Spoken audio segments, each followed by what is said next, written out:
The movie was made for only $15,000. It was released in 2009 and went on to gross $194 million, making it one of the most profitable movies ever made as far as return on investment. The movie is Paranormal Activity, a very well-respected entry in the found footage genre and a masterpiece of preying on our fears of what goes bump in the night. This movie is much like Jaws, where you can't really see the evil, but you know it's there, starting with little sounds and happenings and building up to the paralyzing ending. It works great for movies, but is that how evil spirits actually like to work? This is Paranormal Christianity, and in this episode, we're taking a look at the movie Paranormal Activity and talking about the events and ideas that are presented in that movie. I'm Darren Ingram, and helping me out, as always, is Dan Ingram, who will be bringing to bear his Masters of Theology and 36 years of pastoral experience, along with a plethora of paranormal experiences of his own. Dan, thanks for helping us out. Thank you. Good to be here. It's going to be fun. Now, before we get going, I have to say this episode is going to be nothing but spoilers. So if you haven't seen the movie yet, you might want to hit stop on the podcast and go watch the movie and then come back and check this out.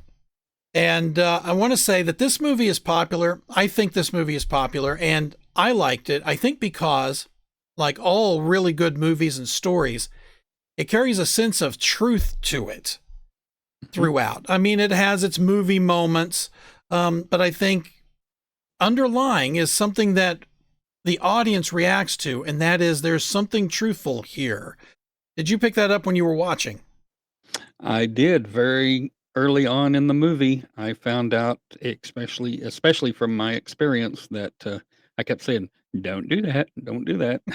Because we know, right? We know it works. Yep. And I think we know not simply on a level of we've seen other movies that have turned out bad. I think we were saying don't do that on a level of that discernment that we've talked about in other podcasts, that there's just something in us that knows this is not a good thing to be doing.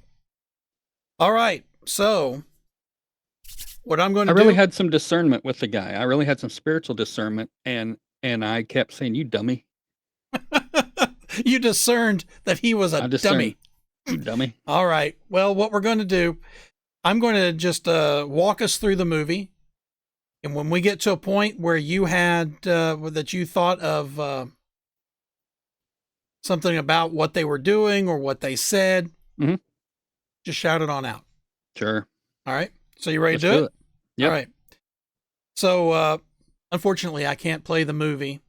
You get sued all kinds of ways. So I'm just going to narrate us through. So it starts with him having a camera. That's how the whole movie picks up. The whole movie is in basically found footage format. So we watch the whole movie through this camera that he just bought. So he turns it on, he's trying it out, and that's when his girlfriend comes home. So he's Mika. She is Katie. His girlfriend comes home. He says he's got the camera to try and document whatever is going on in the house. So when we pick up the movie, something has already been going on in the house. He mentions, however, that it could be the boys next door. Remember that? He says it could be those guys. So he's getting the camera so he can catch whatever it is that's doing whatever it is. We're not exactly sure yet. I get the idea that he doesn't really think that's the boys next door, and he's hoping it's something scary or paranormal. Yeah, he drops that in, I think, as kind of an excuse to have the camera. Because you can tell he's already kind of jazzed that all this stuff is going on. Yeah. He's giddy. Just as the girlfriend at that point drops, this is the first time she drops it right out of the beginning of the movie, that she has had these kinds of experiences since she was 8 years old. She just drops that in, and then they just move on. You think we're going to come back to that? I think so. Oh, yes, we're going to come back to that. So but he doesn't care. Oh, no, not at all. So yeah, one thing that I picked up on when I was watching it, he's got this camera, and he says that they're going to try to see whatever it is and capture it on film. And then he grabs a kitchen knife. Remember that? And he looks at the camera. He's kind of playing around, and he says, and he takes it and kind of does it across his throat. He says, "And deal with it." So he's already kind of bringing some bravado. Foreshadowing or something. Yeah, but he's he's trying to show that he's going to be brave, that he himself is going to tackle whatever this problem is. I noticed that kind of that theme throughout, especially maybe the first half going into the third part of the movie. He's always wanting to take care of it himself. He doesn't want any outsiders coming in, so he's gonna be the hero. Now, have you experienced that? Because I know that you've been called in on issues and situations. I don't know if you would want to call them hauntings or whatnot, but Yes. So honestly, and I've dealt with several of these kinds of things. I've never dealt with one where the person was like him, where they try to do all of these things, and finally at the, you know, oh well, we better call in a spiritual man. In my particular realm, um, these things happened, and then they called me pretty much up front. Um, One of them tried some sage, and I think it worked temporarily, but I said, it doesn't really work that way. So we had to do it, I think, the scriptural proper way. But I haven't really entertained anybody like this guy yet. all right. So we get to see that their relationship at the beginning of the movie is actually going really well. Uh, they enjoy each other. They're having fun. So it's not a dysfunctional relationship. They kind of know each other's quirks and idiosyncrasies. But from the beginning, and we talked about this earlier, from the beginning, we see that he has a fascination with this. And he jokes and deflects about it, but from the get-go, he's fascinated by the idea that there's a spirit in the house, and he wants to connect with it. And the spirit wasn't that bad at the beginning. No. And but at this point, we don't really know what the spirit is doing. We don't know what the problems are that they're talking about. But we do find out from the get-go she has a history of the spiritual entities interacting with her. In your experience, how often do these types of things happen out of nowhere? And how often is it that there's actually been, when you get there, that there's actually been something going on in the past? If I understand your question, there's a lot of Christians who things happen in their homes, but they are scared to either ask about it or inquire about it. So I'll say that up front. It's more Christians have these things happen than we think. Um, Now the next part of your question, could you repeat that? I'm not sure if I remember that. Yeah. So we pick up at the movie. These things are happening. They say that they've got this camera so they can capture them. But we find out that she's had stuff happen since she was 8. So when you walk into a house and they say these things have been happening, and you do a little bit of digging, is it more often than not that you find that this is not the first time that something's going on, or do you often find like this hit right out of nowhere? Usually this is not the first time it's gone on. I went into one of my very first encounters of this was with an older couple. Of course, I was young, so they looked older, and I'm going to say they were probably in their late 60s, early 70s. So, you know, and things would fly off the shelf. And this was before I had a lot of experience with it. And they said their house was haunted. And you know, at first, I was kind of in the camp that, it couldn't be anything else but a demon, and it made them really mad, but they said it'd been going on, and they really took it that I said their house was demon possessed and all this, and that's not what I meant. But most of the time when I go in and deal with this, and that had been going on for a long time, things have been going on for for a while. Uh, as a Christians, the ones I've dealt with, they've just tried to pray, and it wouldn't go away and pray. Like I say, one person tried to use sage, but it had been going on for a while. Well, do you find that they've actually done stuff in the past that has invited this kind of thing? For the one that I'm particularly thinking of now, where there was two very strong entities, they had they would host. It was kind of like foster care, but it wasn't foster care. It was through another organization. They would host girls who were either kind of trafficked or in bad situations, and uh, they got a girl from another country, and that country was very involved in voodoo and stuff, and she brought some of that stuff into the home, Hmm. and they recognized it and told her not to do that. Well, she went on to another home, but those entities stayed there, and that's when they noticed it, is when she came, and when she left, they didn't. Interesting. So we had to go in and deal with it. All right. So at this point in the movie, Mika, I'm sorry, I just have trouble with that name, Mika. I didn't care for it either, but From don't get me wrong, I think it's his actual real name. I okay. think they use the actual real names, but Mika, I constantly want to call him Micah. So Me too. if I call you Micah, don't get mad at me, Mika. So he starts by asking her to do something to provoke the spirits. When he finds out, oh, this has been going on since I was 8 years old. Oh, well, can you do something then? Get a reaction. And she says she doesn't want anything to happen at all. She just wants it to leave her alone.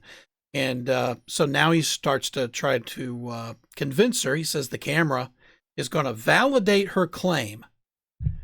And I thought this was interesting. To which she responds, "You believe me, right?" I thought that was interesting. He's like, yeah, yeah. So she needs to be believed. That's what she wants. She wants the thing to go away.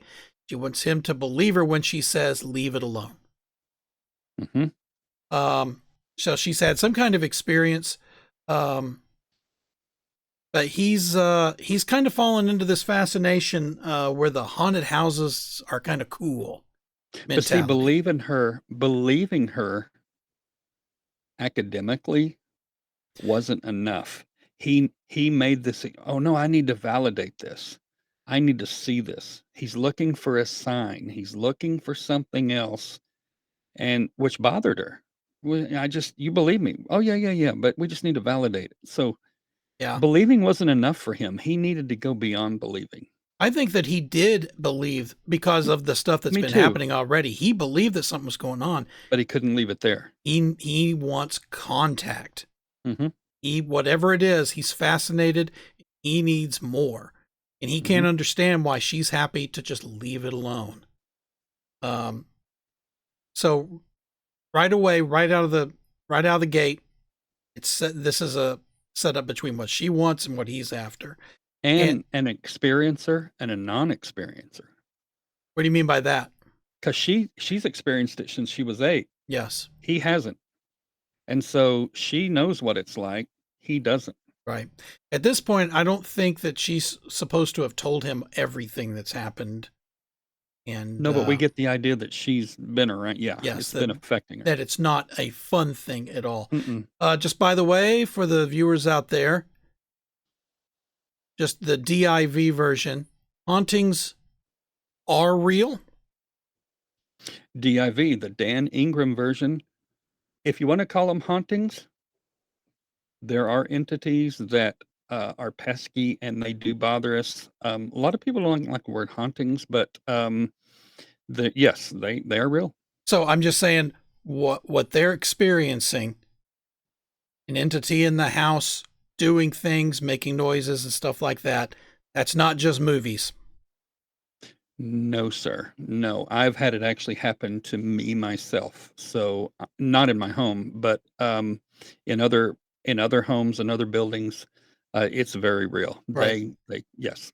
And just from our previous conversations, you understand the whole side of being fascinated by this stuff? I wish I did not, but it started very early on, and I do not know why. I think I shared another podcast.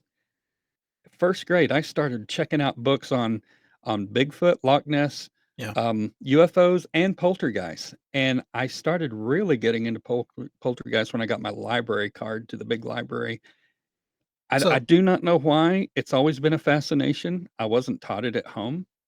well, you've had experiences, obviously, with entities and stuff in the houses. Let me just ask you this real quick, and this is kind of a loaded question. I mean, he thinks it's really cool. A lot of other people, I think, would love, just to be honest, they would love to experience an entity in the house. But in your experience, how often do these experiences turn out to be positive? Exactly 0% Yeah. of the time. And why is that? Why are there no good experiences? Because the things that you're dealing with, um, generally tend to lean towards the, enmity side, the evil side, um, and if you open yourself up to that, it never gets better. It always gets worse, and it drags you down. How do Yeah. I know that? I've seen it myself, and I've seen it in so many people. Um, they their mission in scripture is to come to steal, kill, and destroy, and they start out very innocent and very fun and very curious and very novel, You and they can, get very wicked. well, we talk about this more in our second episode. We talked about spirits and ghosts. In the third episode, we talked about this a little bit in ghost hunting. So if you want to Mhm. know more, you can go check out those podcasts and make sure you like and subscribe while you're at it. So speaking of, at this point, we go to a scene. We hear some knocking. It's a tense moment. Oh, it's a false positive. It's the ice maker. But it's a good point that the movie makes, I thought, because when we're looking for something to validate what we believe, we often will find it. And Self-fulfilling prophecy, yes, yes. so it shows that these people, this couple, is at least willing to recognize, that there's not a demon around every corner in their house right now. Um, I think movie wise, that was a smart thing to do. Um, and I'm sure that when you go into a house, you have to worry about the same things, right? When someone Sure. brings you in, let's keep at least 1 foot grounded here. So now here's where the movie really gets to rolling. They set up the camera in the bedroom. This is where the camera's going to do its work. And so For ghost purposes. yes, and so they're trying to figure out where to set it up in the bedroom. She says, make sure you can see down the hallway because that's where she's heard footsteps. And so at this point in the movie, from what we can gather, it just seems like all they've experienced, I don't want to say all they've experienced, but what they have experienced are just incidental sounds. Maybe some footsteps somewhere, maybe some knocking but nothing serious, nothing actually really overtly scary. They're not talking about moving out of the house or anything like that. They're just like, we kind of hear something every now and then. Kind of goes to your point that these things start out small. Is that your experience in the real world? Yes, it is. In fact, it's y- they could kind of pray about it and handle it, if you want to call it that, until it got to where they couldn't handle it, and then they called me in. But it starts out small, and this stuff is fairly common. There's a really popular show on TV called Paranormal Caught on Camera, and it's people all over the world who these things happen to, and they'll set up cameras. And I saw an interview with the producer, and he said, "We get thousands and thousands of these. This is just happening all over the world Yeah. all the time." Have you ever heard the footsteps? I've heard footsteps. I've heard footsteps quite a bit. Creepy. Yeah, I've heard the footsteps before too. Um, so at this point, Katie seems fine with the camera capturing whatever it can. Now, I thought this was interesting. but she's not wanting to do anything to provoke whatever's there. She said, if you can capture it on camera, that's great, but I don't want to provoke it. Now, over in the ghost hunting episode, we actually talked about this a little bit. Do you think that simply the act of setting up a camera in the hopes of capturing something is the same as an invitation to trying to speak with it? I think it's very close. Um, the more attention you give to the entities and spirits, is the more we're all energetic beings. We're made of energy and vibes, and the more energy and vibes, and cameras have batteries and they have energy, and the more of that stuff you set up, um, they are intelligent. Um, to me, it's an invitation. Because I look at it as an act of will, right? You are willing to try to communicate with them. And that's the key, is the will. It seems to me, the person's will to ask, will to, and that's why she's like, I just want to ignore it. I don't want to. She does not want to put any of her will into contacting this thing, and that's all Mika wants to do. Now, I will say that that I've encountered people who do not do those things and who try to ignore it, and they still hang around. Okay. Um, so it's not all on the will, You can't just but sometimes simply ignore it and it'll go away. no, because 2 or 3 families I'm thinking of, it just did not go away, Right. and that's why they called me in. All So, right. yeah. All right. So they're so far at this point, they're in pretty good spirits and they turn on the camera for the first night. Now, movie wise, I don't know if you noticed this when you watched the movie. Anytime the entity was doing something, it was always accompanied by that humming sound, that low rumble. So that's how the movie communicates to the viewer. Entity is doing something. Entity is here. So we hear the humming sound. We hear downstairs, we hear some keys rattle, but they aren't awakened at this point. The camera's running, but they aren't awakened. Next day, she asks about her keys being on the floor. Hey, I didn't put these keys here. Mika makes a joke. I don't know if you noticed this. Mika makes a joke about it. Oh, the ghosts, that's sure a sign that the ghosts have done it. You know? And then they pretty much leave it at that. Now, the next day, she brings in a psychic. I believe he's a psychic. He says he's a doctor. Dr. Friedrichs. He doesn't ever say what he's a doctor of. But he says that he has, well, Mika's not happy with him being there. It's like what you said earlier. Mika doesn't want people being involved with this. He's not happy with the guy coming, so he's making fun of him. Do you think he may not want them there because they can drive the spirit out and he doesn't get a chance to see it or whatever? I think that's right. I think he doesn't want someone coming in and getting in his way. He wants that camera, but he wants that camera to capture it. And he wants to communicate with it. She's trying to get rid of it. And he knows that. That's why this guy is here. So he shows up. Mika's making jokes. He says maybe he'll have stock tips or something like that. One thing that I thought was interesting is once the doctor was there, and since you've had experience with it, I wanted to ask you this. When the doctor gets there, the first thing he starts to do is ask about, he wants to know more about them personally. Then he wants to know about their relationship with each other. Then he wants to know what they do for work, their health. He wants to know if they're taking any medications. So in your experience, what's behind all these questions? If we're getting knocking and stuff like that, why is he saying, tell me about you? Well, I think first of all, those are some of the same. I noticed those are some of the same questions that I have asked people if I didn't know them that well. or I just wanted to do a review, simply because, are you arguing? Um, is there something between you that might cause something else to happen? What kind of work do you do? Uh,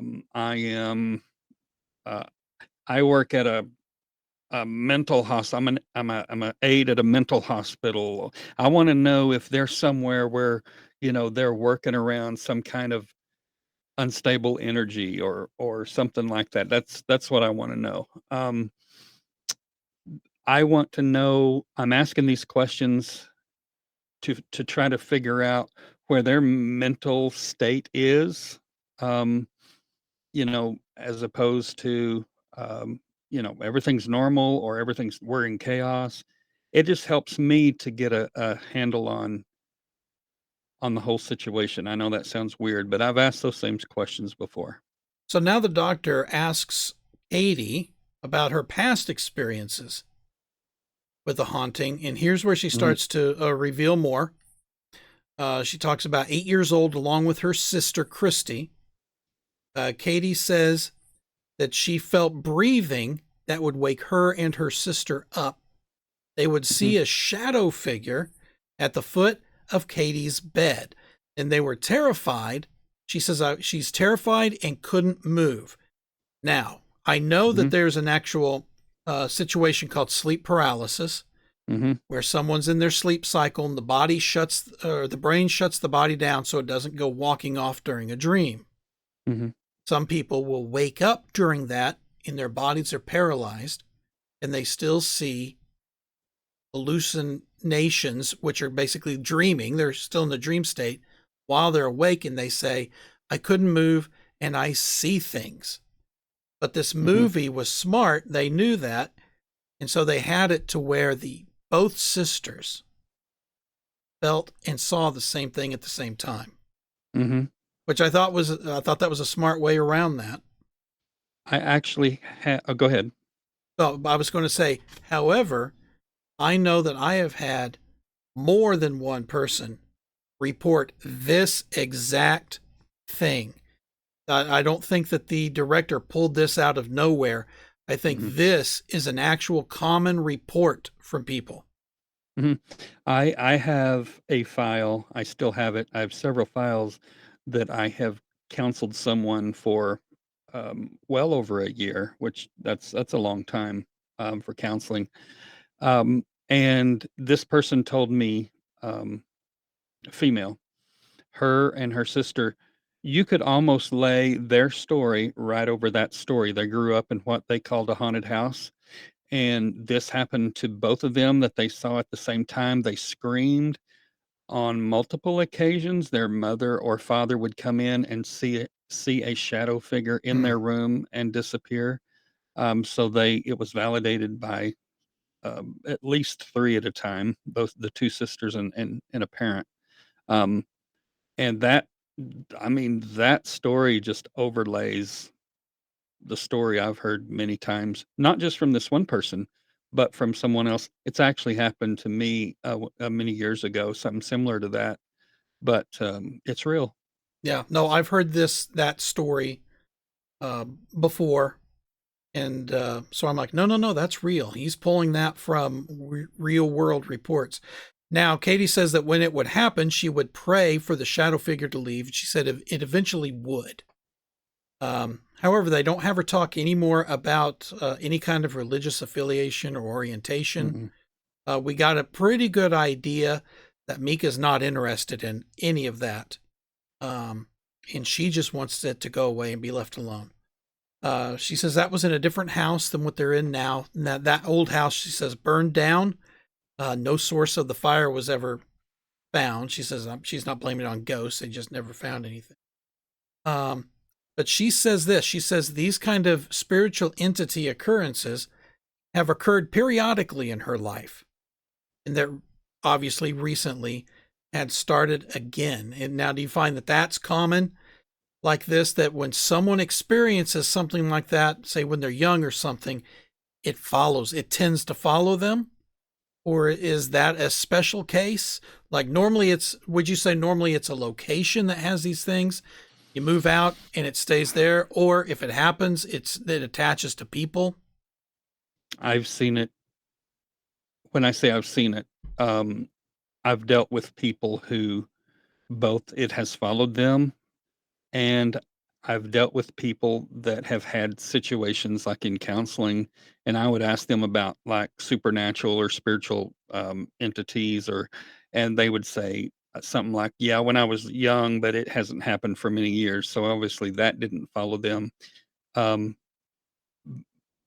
but this one file lady that I was talking about, um, she actually had a friend who is a self-proclaimed um, psychic or medium, and she said she would see things there, and so she thinks that maybe this spirit might have followed her.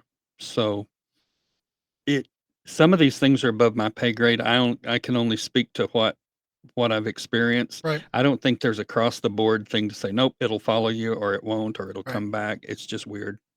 Um, at this point, if you were dealing with Katie in real life, would you start to think that she's sensitive to these things? Yeah, if I were counseling her and I knew what I knew about her, up to this point in the movie that she um, had that experience when she was little and she's having those experiences now with her, I don't think they're married. I think No, I didn't get the idea, they were not married. with her, significant other, that because of my experiences, I would believe her and say that, yeah, she's very sensitive to this stuff. Would you start with what you've heard up to this point? Would you say that they are experiencing an oppression? Definitely an oppression, and, we talked about that in podcast number, what, 4, I think? 4. Mm-hmm. Oppression and possession and different things like that, and up to this point, they're very much oppressed. This thing is oppressing them. All right. Even if it's not acting out violently, even if it's not being overtly scary. It's oppressing them mentally Yeah. and emotionally and physically. It's it's oppressing them. All right. So the doctor states, and I think this is, forwarding the plot, states that the something is connected to Katie. All right. Katie explains now what they've been experiencing. She says lights flicker, faucets will turn on. There's banging on the walls. There's scratching Mhm. sounds. These are often reported in real life. These situations, right? These kind of things. Yes, Yeah. yes. This is In fact, I was watching the movie, I go, "Yeah, that happened. I've seen that. I've seen that. I've really. heard that." Yep. Have you seen have you heard the faucets turning on? Only people telling me that they do. People can get up in the morning and, they've actually taken pictures of it Yeah. where the cabinets will be open and the dishes are on the floor or Okay. something like that. All right. Um, Now the doctor says that most of the activity is centered around the bedroom. Katie now says she's heard whispering. So we find out that it's beyond just noise. She's not telling us everything. She's heard whispering. Sometimes she can't make it out. Sometimes it says her name. Mika says he's heard the noises like the scratching and the bumping and stuff. He hasn't heard anything calling her name. Um, he says she might have heard me saying her name while I'm asleep. She says, no, no, no. I know the difference. I absolutely know the difference. When you hear that, if someone said, you know what, I hear the bumps and the scratches, but I also hear whispering and they're calling my name.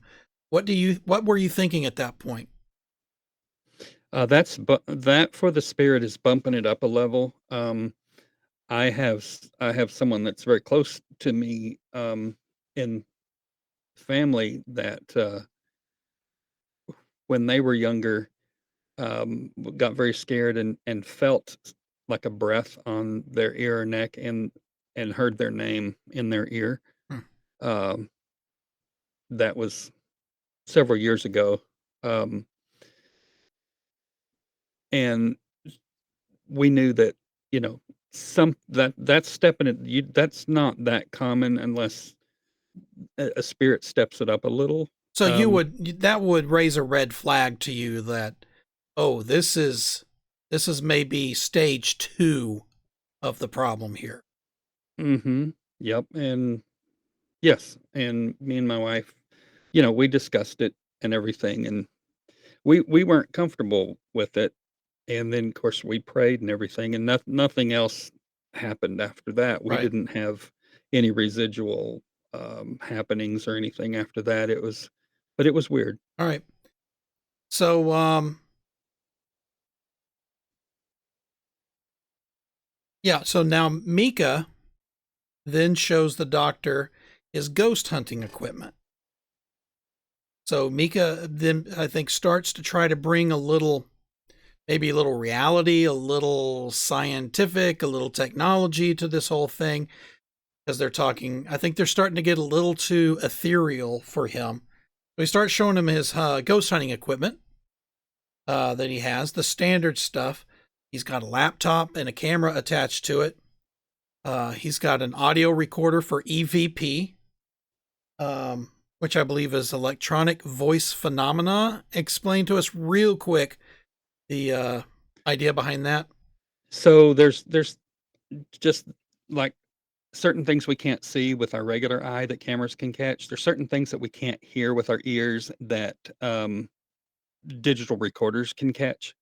And so a lot of people will just use a digital recorder and ask a question. You won't hear an answer until you play it back, and then you'll hear something on there. Sometimes you'll have to put it on a Right. computer, but sometimes it's pretty obvious what you hear. You don't hear it at the time. I know that some people, that's going to sound screwy, Mm, but you've experienced that as well. hmm. All right. Sure. I would not suggest it. I don't do it anymore, and I will not do it. But I've done several of the ghost electronic things, and it gets very personal, and they do work, and it gets weird. So the spirits are more than happy to accommodate whatever tool that you want to use. Uh, Pretty much, yeah. All right. They can be used. Yep. All right. So now Mika asked the doctor. Now he's asking the doctor. Remember, he asked this to his girlfriend earlier. He asked the doctor, is there something they can do to make stuff happen so they can get it on tape? So he's still got that fascination. He's still seeing this as a cool thing.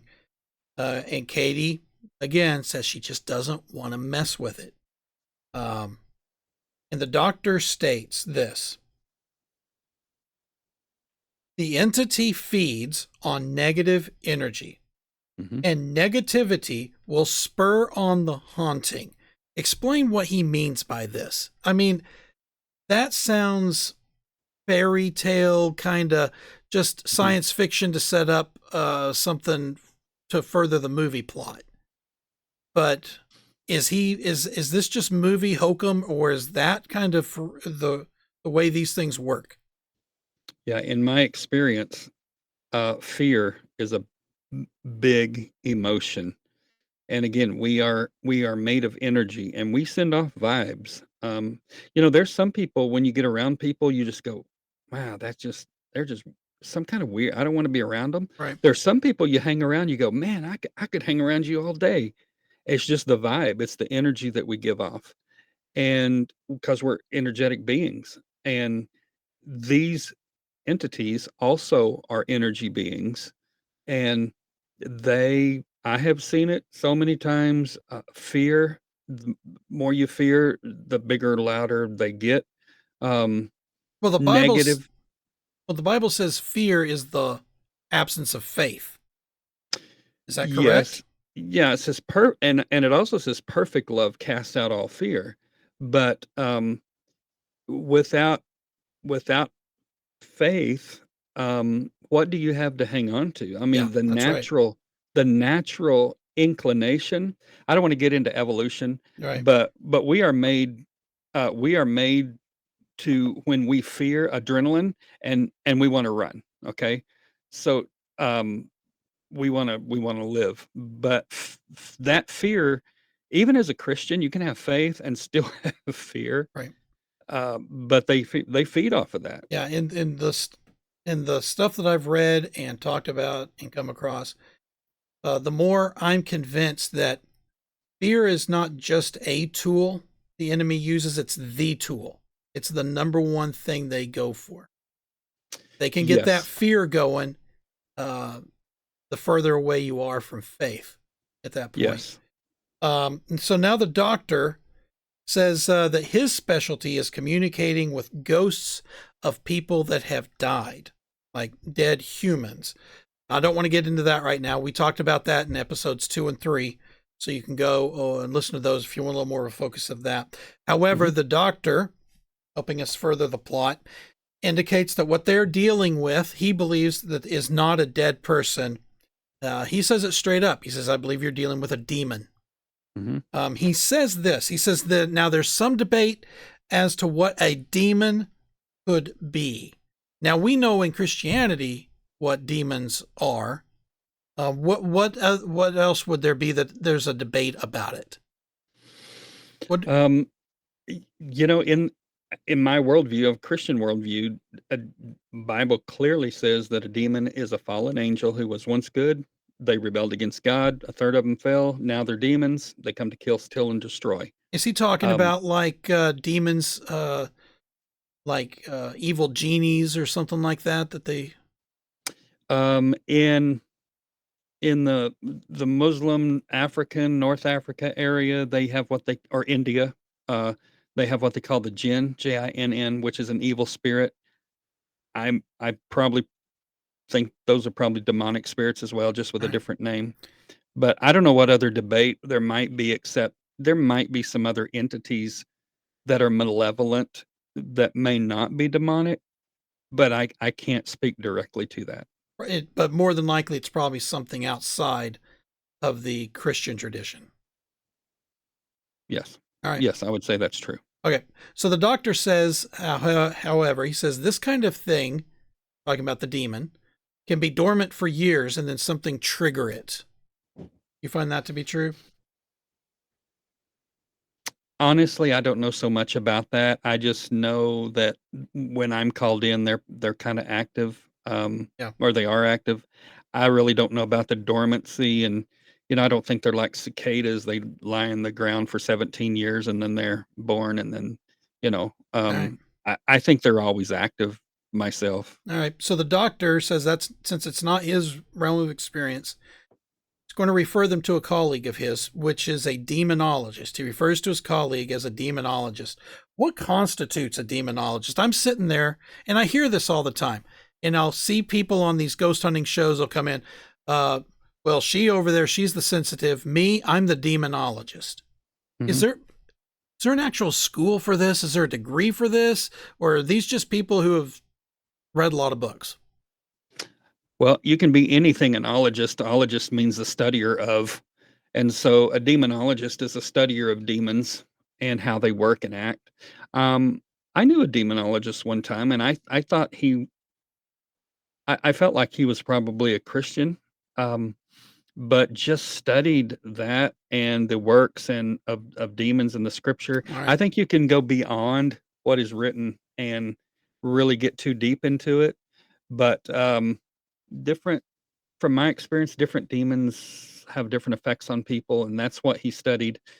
So, yeah, there are people who are self-proclaimed demonologists.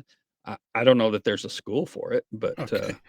Yeah, I just yeah, wonder, can I just read read a little bit and say, "Oh, I'm a demonologist now." I think that's what they do. Maybe. Now we twist the screw a little bit more. Now Mika suggests using a Ouija board to communicate with the demon. And he says just find out what it wants and give it to it.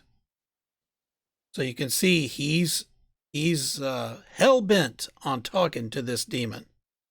Now this seems to be the mainstream ghost hunter approach. They want to find out what the entity wants.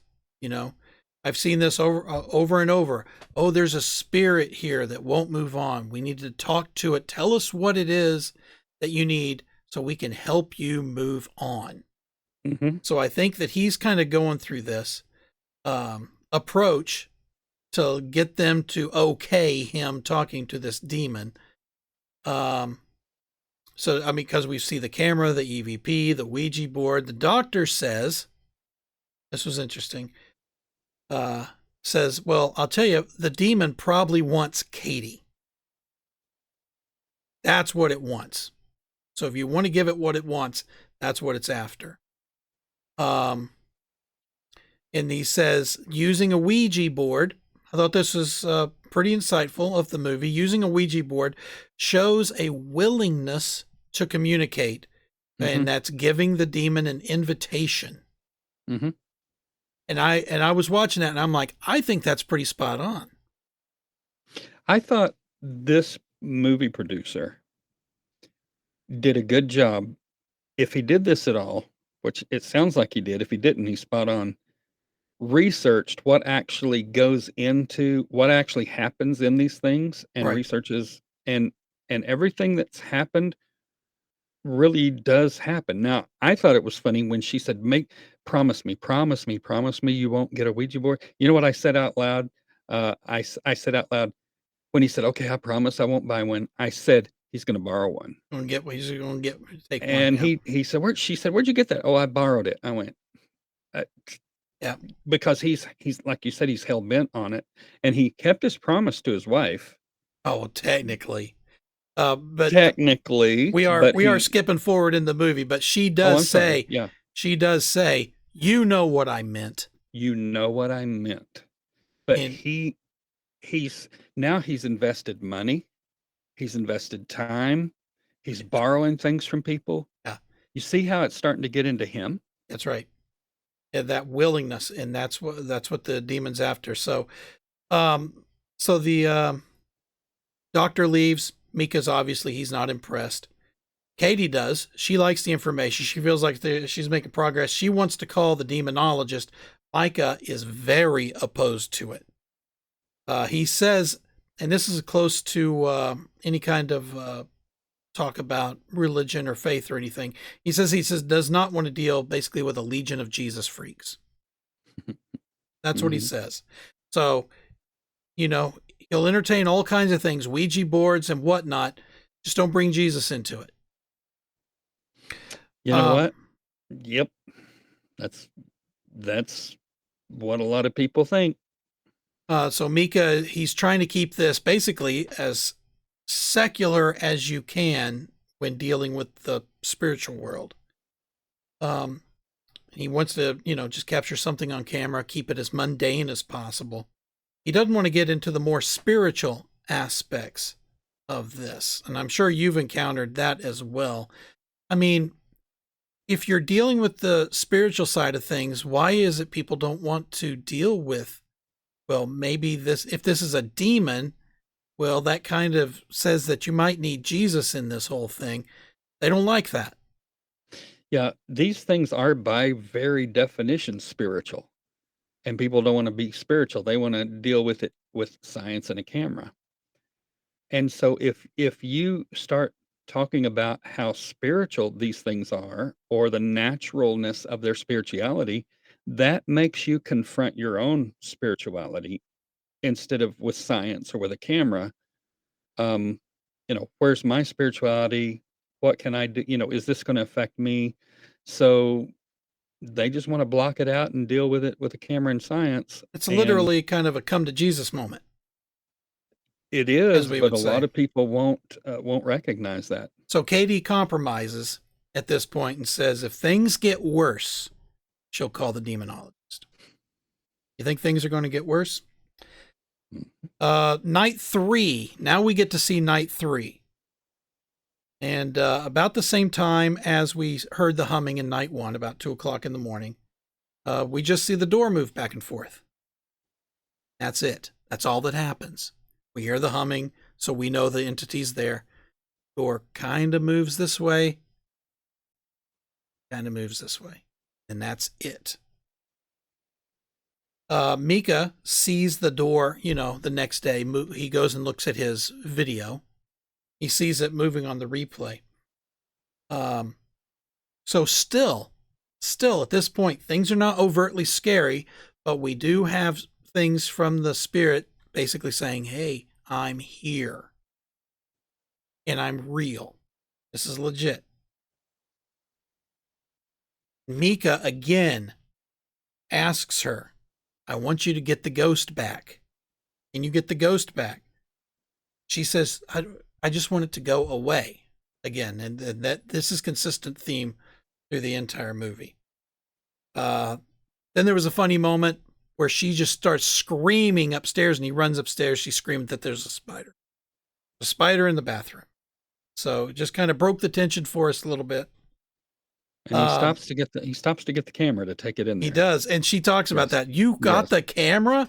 I'm screaming and you bring you stop to get the camera?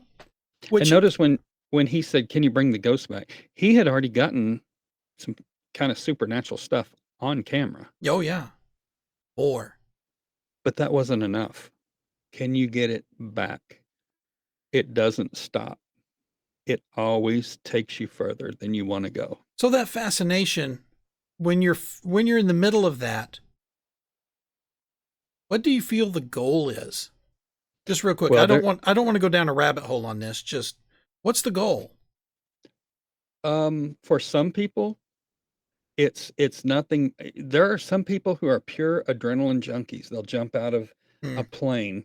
They'll go down a mountain on a bike. They'll ski. They love the adrenaline. I'm telling you, this is an adrenaline producing event. Right. So for some people, that adrenaline goes down, you go back, you get scared because it's real. That adrenaline pumps you up. Yep. For others, it's just to prove it's there. Maybe they want to be on TV and say, I got the greatest ghost. Well, we do know the movie says that as an occupation, he's a day trader, which is not the most calm occupation you can have. A lot of by the seat of your pants kind of stuff. So I think you're right. I don't think I noticed that until just now, until you were saying it. I think the character is built up to be that kind of adrenaline junkie, looking for that next thrill. Yeah. So now I wanted to see what you thought about this next scene. Now we cut to a scene where Mika is filming the door that moved.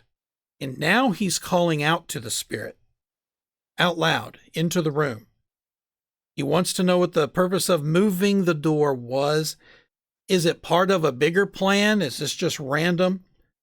Now we see that he fully believes that there's a spirit behind all of this, which I think he felt that way from the get-go.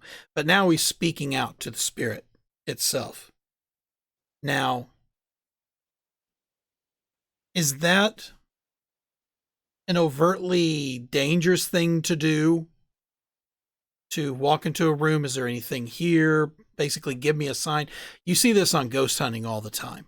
And I watch them walk into a room. If someone's here, if there's an entity here, give us a sign, make a knock, do something like that. And I'm always kind of sitting there going, just automatically, I feel like that's the worst thing you can do.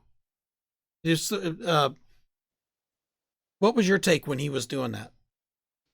That's where I used my spiritual discernment, and I said, "You dummy, you dummy." I mean, because at that point, that's basically, for me. I like watching UFC. When he was doing that, I'm thinking, you're stepping in the ring now. Yeah. I channeled my inner Fred Sanford. Remember what he used to say? You big dummy. You big dummy. and so it's later on in the movie, I don't want to jump ahead, but I think he starts yelling at it. Yes. What are you doing? That's right. And so it goes from, yes, he begins to step it up a notch by interacting with it and talking to it, and then he gets to yelling at it. And see how it drags you further and further. At this point that he's at right now, I'm kind of thinking this is the whole point of what the entity's been doing up to this point, right? Little things here, little things there, to get him didn't hurt him. No, didn't hurt him, but it got him to the point of saying, "Come on, where are you? Let's do this." So now I think that's that will is now open to it. So now then it cuts and we see that Mika is doing research. He's got a book in his hand. Says it could be a ghost. He says he's reading it. Mhm. Now he's telling her. He's been being told this all the way through the movie. Now that he's doing the research, he's telling her this, like he's just discovered this. This could be a ghost or a demon. And I thought that was interesting because the book that he's reading is actually called Devils, Demons, and Witchcraft. It's an actual book. So it's kind of applying that in order to do his spiritual research, he's gone straight for the occult. It's like he believes that more than he would look at what the Bible has to say about it. So he's definitely on the side of anything but the Bible at this point. Mm-hmm. By the way, the book is not necessarily, it's not an occult primer or anything. I actually looked and found it.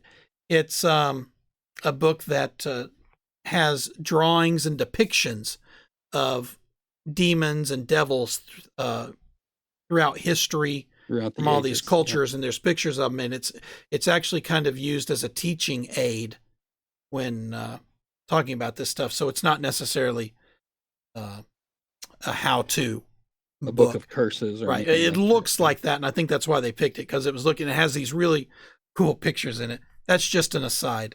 They never talk about. I'm just saying that's what it was. But he's basically gone straight for the occult. What do they say about it? Do you find that when you get called into a situation like this, do you find that they've already done some kind of research on their own? Or are they like, we don't know what it is, come and tell us what it is? That's usually what I have found just in my experience. And my experience has been mostly within the church, within the Christian realm. So I didn't go outside of the church with people. That wasn't my job. Right. And I never sought it out. People would come to me. So I didn't like have a card, hey, have cross, will travel, exorcisms free, stuff like that. So I never found that, people would try to do their own research. It's just that they'd try to pray, get rid of it, wouldn't happen. Right. They would call me in. So yeah, I can't really speak to that.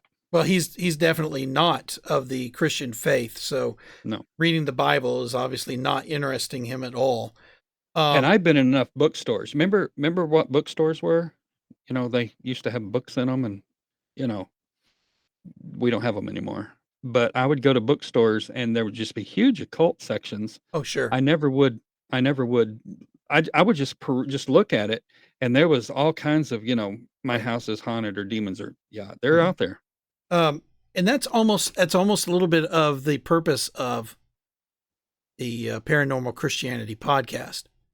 As I said, if Christianity does not lead the way in these paranormal situations, the occult is going to be more than happy to step in and say, well, let me tell you how things are. You're going to get a false way. You're going to get false ways. They're going to lead you, and you're going to wonder, why is this not working? Why is this getting worse? So anyway, so Katie now said, because he's says, well, it could be a ghost of a human. Katie says this spirit does not feel human. That's that discernment that you were talking about. There's just something you cannot quantify scientifically.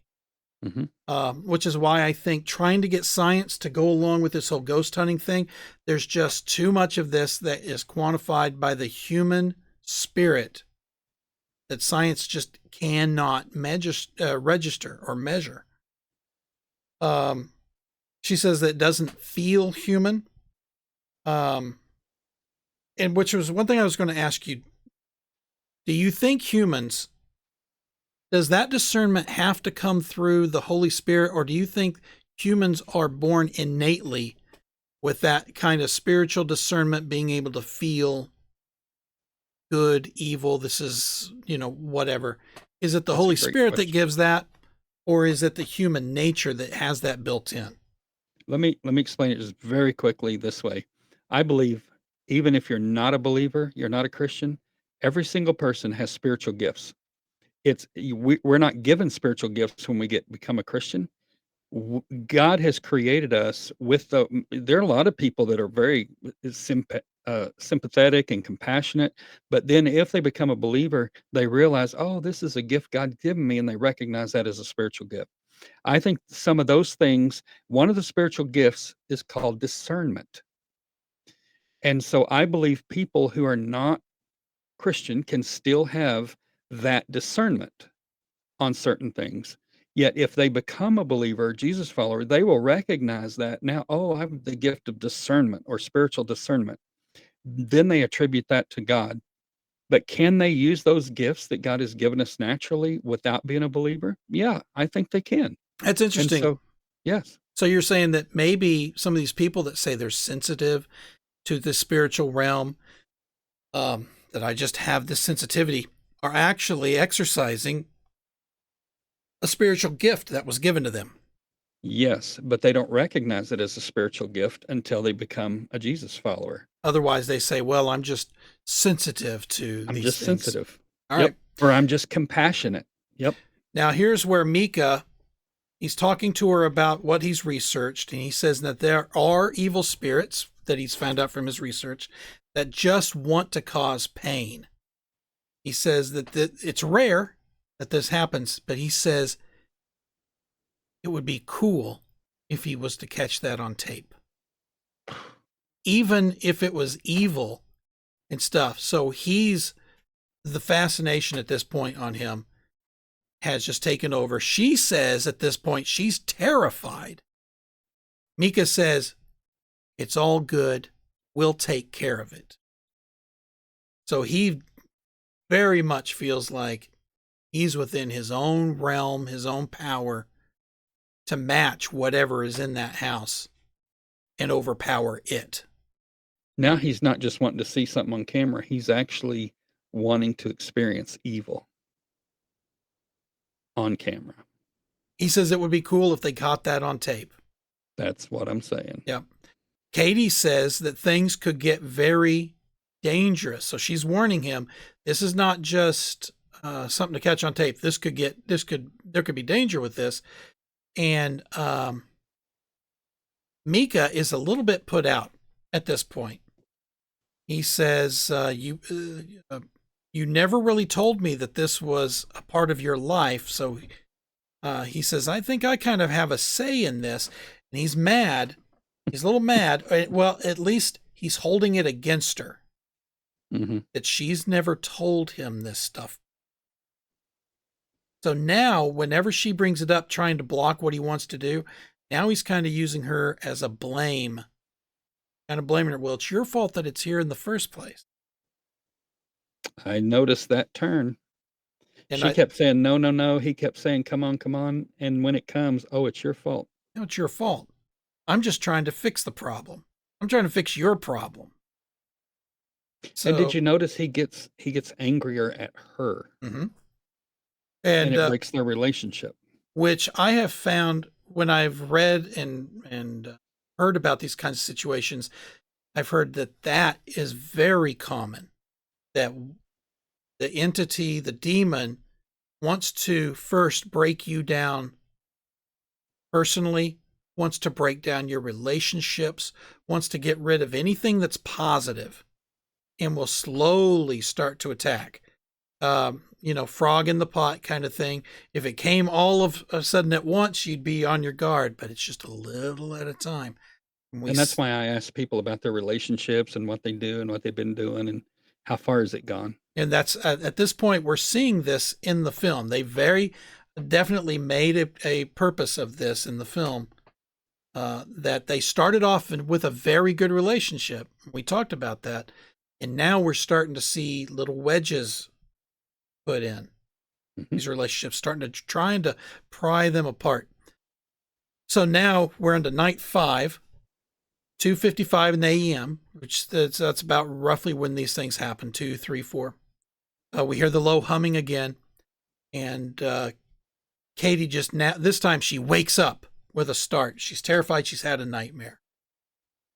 So she's crying, trying to calm down. Then we hear a slam noise downstairs. Can't see it. It's just dark, but we hear something downstairs. Of course, they go downstairs. They don't see anything. They go back upstairs to bed. And I don't know if you heard it, but as they come back upstairs, Micah mumbles, "Is that all you got?" Yes. Did you Yeah, I hear heard that? Do that. you hear him say that? So Again, I said, "You big dummy." now he's taunting the spirit. And Yep. Katie says, "Stop, don't do that." So the next day, now we're starting to see them. Now we're starting to see this actually take a good toll on them during the day. She's obviously worried. Um, it's like this is full on oppression right now. They're right in Mhm. the middle of it. They have bad dreams, interrupting sleep, starting to wear on them. Now it's anything it can do to just slowly grind them down. Mika um, finds the audio recording from the night before, right before they woke up. We hear the rumble, we hear the hum. So now he goes to the EVP and he hears some kind of talking or something that he can't quite understand. And he says he's convinced that the spirit is wanting to communicate with us, and I want to get a Ouija board. It's right back to the Ouija thing. Katie and her sister, or it's her friend. I don't know. Was it her sister or friend? I'm not sure who that was in there. I'm guessing it was her friend. I thought friend. Yeah. But then they start berating him for this. He doesn't like that. And this is where he says, okay, I won't buy a board. Hmm. I won't buy but he's gone from wanting to film at this point to filming's not doing it for him anymore. He really, really wants to communicate. So that's more than he wants to have a relationship with his girlfriend. So now, was there anything you wanted to say? Nope. Just Now, following you. yep, Mika, now we see him calling out again to the spirits. So, it's a cut. They cut to a new scene. He's calling out again to the spirit, saying, "Nothing has happened for a while." And he asks the spirit, "Are you scared?" So he's trying to provoke it. He's definitely trying to provoke it to the point that he says, "I'm calling you out." And he says, "You're worthless." He calls the demon worthless. And I'm thinking, is this making the demon mad, or is this making the demon happy? Because it seems like this is what the demon was wanting to get him to this point. Either way, we go to night 13. About 3 a.m, they hear some thudding and just some scraping. Wakes Katie up, and then Mika wakes up. They're listening. Then they hear this really loud shriek. Remember that? Followed by a really loud thud downstairs. Mm-hmm. They go downstairs. The light in the living room, remember that, is moving on its own like this. And it's like this is the first overtly scary thing to happen, other than her nightmare. It's the first overtly scary thing that happened, which I thought was interesting. They put it on night 13. Mm-hmm. So now they've gone from this demon trying to get his interest to scaring. Here's where the fear starts to really set in.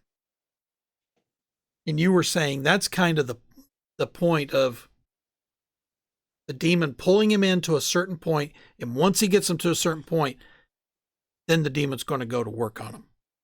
Basically, now I got my hands on you. By the way, have you ever experienced anything that overtly, like hearing a shriek that was that loud? I'm thinking that seemed a little movie-ish. It was effective. It was scary as all get out. But I'm like, I'm not sure that I hear things like that reported. I haven't heard a shriek. I've heard like a voice, just like maybe. Was that a voice in that other room? I Yeah. tell you what I was going to say a while ago. When you hear like they were upstairs and they heard a door slam real loud Right. downstairs with a thud. That's scary in a movie.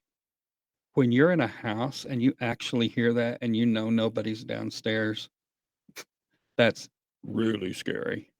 Just like wham, Right. and then a thud or a glass breaks. You're going, we ain't alone in this house. What would be more scary, do you think, that it's a spirit or it's an actual person down there? A spirit. I asked just I don't want to get off on too. I asked a person one time that I worked with. I said, "Let me ask you this: if a person that you didn't know walked in, say a man walked in and walked over to your desk and told you get out, would you just get up out of your chair and walk out?" She goes, "No, I'd want to know who he is, what he wants, why he's in." I said, "Okay, so if you don't see anybody and you hear a voice say, get out," she says, "I'm out of here."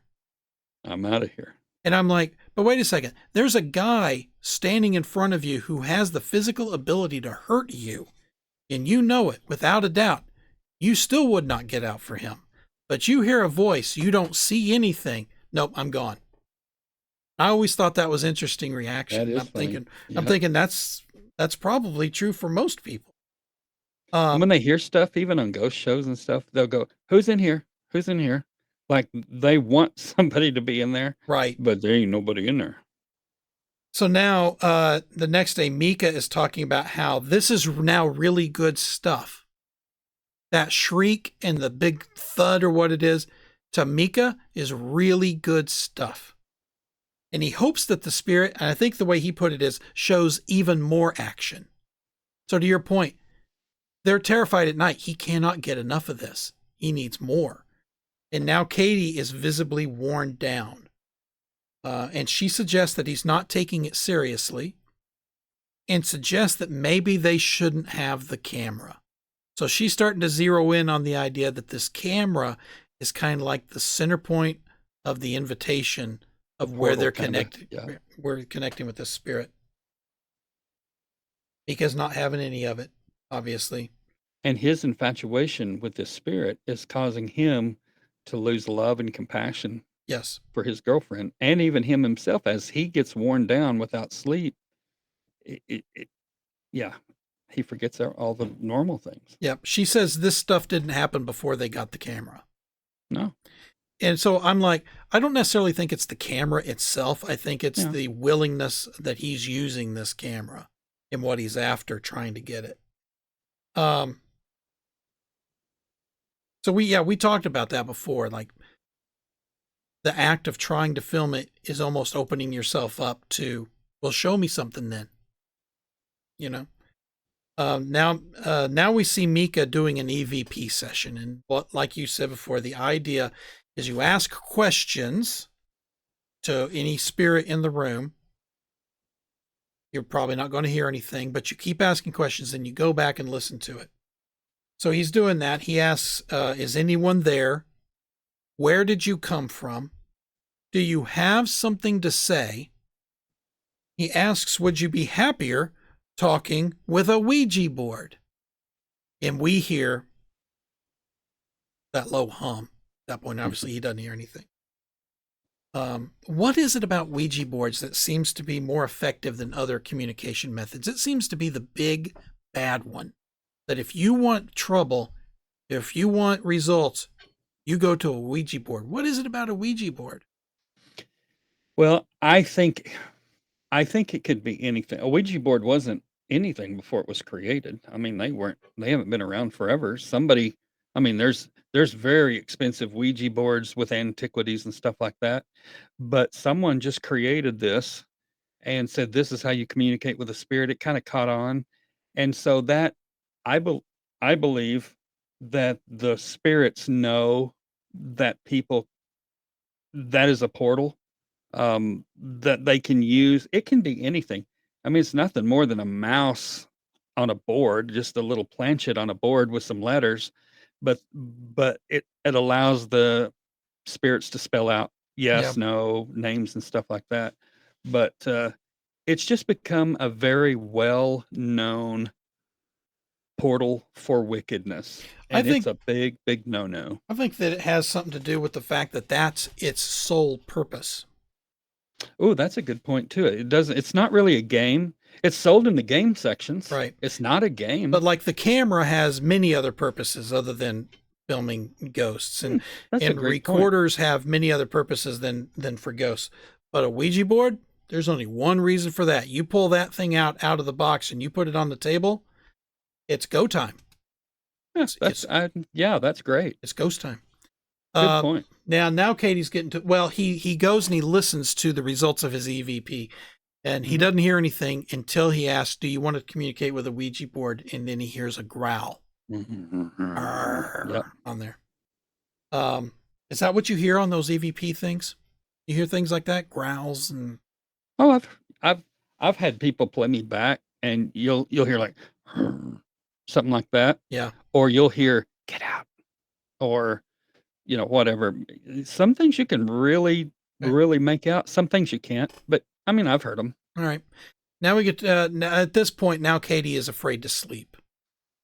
So now here comes the real downhill. She's not getting enough sleep because of the fear that's involved in all this. Okay, now we're to night 15. About 1:30 in the morning, she sits up in bed and we hear the humming. At the same Mhm, time she sits up in bed. mhm. She gets out of bed, she stands at the bedside. This is creepy because she gets up out of bed and turns around and she looks at Mika. And then all of a sudden, the time starts going by really fast. She ends up standing there staring at him for like 2 straight hours. Then she walks out of the room and the humming stops. Mika gets up. What's going on? Where are you? So he grabs the camera. He finds her sitting on the chair swing outside. She's real spacey, kind of catatonic. All she'll say is, "Leave her alone. Go away." Mika goes back inside to get blankets. Remember, he says it's cold out here. We'll go get some blankets. And when he goes upstairs to the bedroom, get blankets. He turns around and she's standing there, Mhm. which was scary. But she's like, "What's going on? What are you doing?" It's like she doesn't know anything. And she goes back to bed. The next day, she remembers none of that, getting up and going outside. She says she had nightmares, but she doesn't remember getting up or talking to him or walking around or anything like that. So at this point, would you say, are they saying that she's possessed at this point? See, that's what I was thinking. I didn't particularly think I didn't feel like, as I was watching the movie, she was possessed. I felt like she was probably oppressed, and in her sleep mode, it was kinda directing her, but we see something totally different at the end of the movie. Yeah. Yeah, I wanted to know. I mean, I know that, they got to do stuff for the movies, but like, did you feel like they were saying that she's actually possessed at this point? No, I think she was, um, controlled in her sleep, but I felt like she wasn't possessed, but that's Yeah. just my opinion. Mika, of course, she's freaking out now. Mika says they just have to stay strong. We just have to stay strong and don't let it get to us. So this is kind of his, Sure. we're gonna fight our way through it. Put on a happy That's face. right. Yep. Um, but he does say, you know what? Bringing in an exorcist will often just make it worse. Make it worse. It's going to be worse if we do this.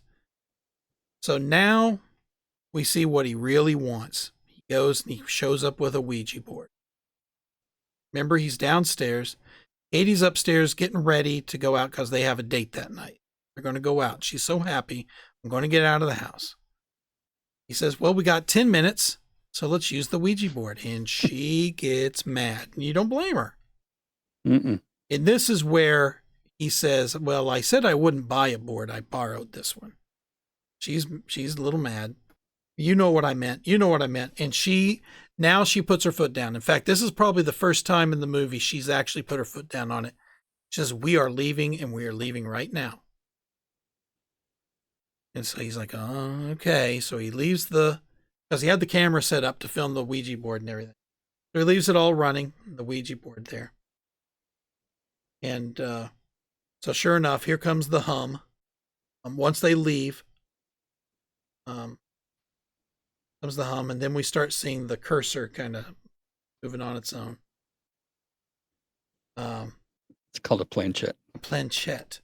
Now, I thought that this moment was a little, for me, it was a little on the nose, maybe a little over the top. Because at this, Little Hollywood. up to this point, we're hearing things, we don't see them. We haven't seen the shark, for the Jaws reference, right?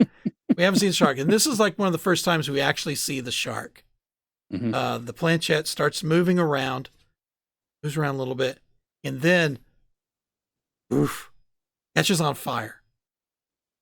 Right? But it doesn't burn. Catches on fire, and then it just goes out. Then, fast forward, and they're coming home. He goes straight to the Ouija board. He's looking at it because he can see that it has been burned and stuff like that. So he's now he's fascinated about this. She's mad.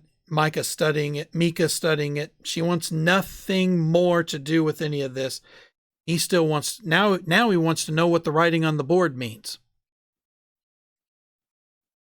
So if he's not able to communicate with the board, I'm like, the spirit's going to use the board itself. Someone's using the board. So take like 30 seconds to tell you a funny story. Yeah, go ahead. I was a youth director, and it was about 10:30 at night, and I got a knock on the door, and 3 of my youth boys were there. And they call me Brother Dan. I went, what are you guys doing? Hey, we got a Ouija board. I said, no, we ain't playing no. They said, you know a Ouija board won't burn?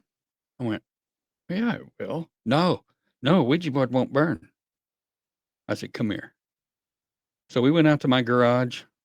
I went over, I got the lighter fluid, put it on there, got a match, lit it on fire. The thing started curling up and burning. It was just cardboard and stuff. Sure. And they said, oh, a Ouija board will burn. I said, and look, there's no voices or anything. I said, it'll burn. I said, go back to bed. So I went in, I shut the door. I just get set down. I'm watching a movie or something. I hear knock on the door. Well, I get up. It's the same 3 boys. They got a Bible. Hey, Brother Dan, did you know a Bible won't burn? I said, yes, it will. It's just paper. Well, there's been houses where Bibles haven't burned. I said, there's been houses where a bunch of Bibles have burned. I'm watching a movie. Go home. They're fascinated with what's not going to burn. So I know firsthand a Ouija board will burn. They burn just fine. Yes. So now we see Mika in front of the camera. New scene. It cuts to him, and he's telling the camera, I swear to only use the camera how Katie wants me to. I swear not to offend the entity, and not to betray her trust. So he says that. So I think we've gotten to the crux of their situation here. She feels betrayed through all of this. You think he's in a sense mocking her a little? Well, if you remember, he's saying it, and she says, well, I would like it to be sincere this time. Yeah. And then he says it's sincere. I think he's just embarrassed, but I think that's the crux of what she's feeling in their relationship that we see starting to break down, is betrayal. That he is betraying what she is asking, and he's done it through the whole movie. Mm-hmm. Right? When she says, don't provoke it, don't antagonize it. Don't antagonize the psychologist that comes over here. Don't get a Ouija board. Don't provoke it. Don't talk to it. And he does all of those things. And so now she's feeling, rightfully so, betrayed by him. She's asking for his help. He's not helping. He's doing the opposite of helping.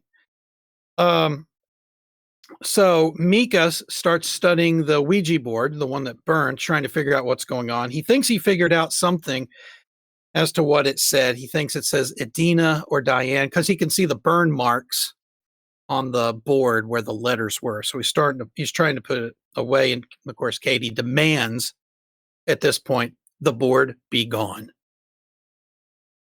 So we cut to a scene. Katie, and I guess it's her friend. I don't think it's her sister, but it's her friend, are talking, and Mika comes in, and says he has a plan.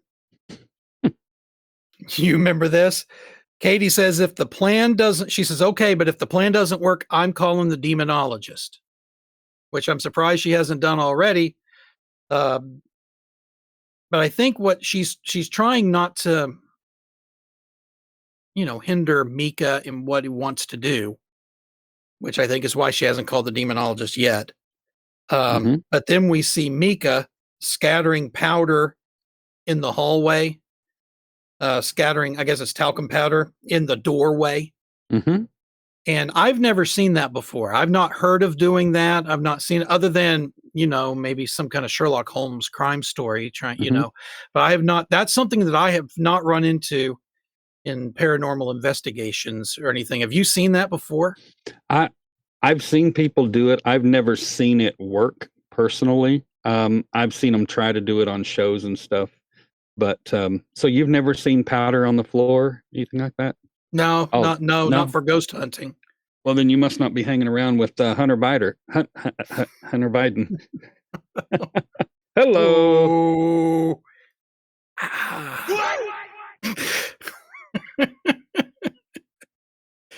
Oh boy. Speaking of powder. Wow. All right. So that one shot off great. So he's scattering powder in the White House. And in the hopes that the ghost will disturb it, and because part of me is like, it's a ghost. I mean, it can make footsteps, but it's not actual footsteps. But I guess the idea is, if it's moving the door, which they saw on tape, and it's creating sounds by hitting things, I guess the idea is, well, we'll catch it disturbing the powder somehow. It's almost it gives us kind of the creepy feeling that it's ethereal, but yet it's real enough to have footsteps. That we just can't see it. You can't see it, but it's there. And so that kind of gives you both worlds. Like, is it physical? Is it spiritual? So it's both. That's kind of the way I took it. Right. But when you say you've seen it before, like you've experienced someone doing it, or you just seen it on TV? I have seen people who have put it like in their door, but I have not seen footsteps. I have not heard of them say, "Oh yeah, we found footsteps. We just put powder, but nothing happened." Okay.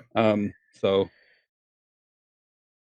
so I guess that could be it. I've seen it, but I haven't seen it work. All right. So so at this point, Katie says she's wanting to call the demonologist. He's putting all this powder out. Mika gets mad. And I think Mika finally gets down to what he's feeling. He says it's his house. It's Mika's house. It's his girlfriend, and he'll solve the problem.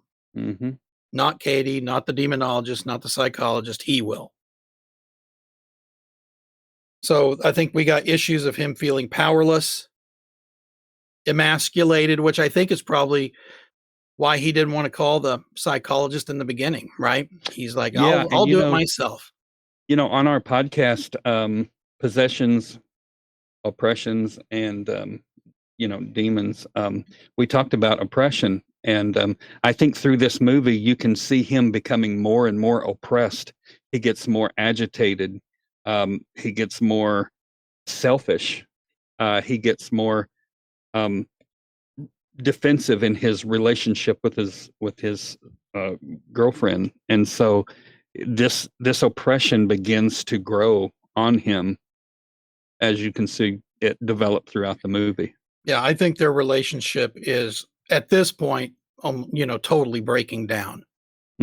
She's becoming exhausted. He's getting angry, and it's like no matter what he sees on the film, it's not enough. He needs more. He sees that he has captured on camera the door moving, shrieks, all kinds of sounds, the chandelier moving, and he's still putting powder out to try to find something that's there.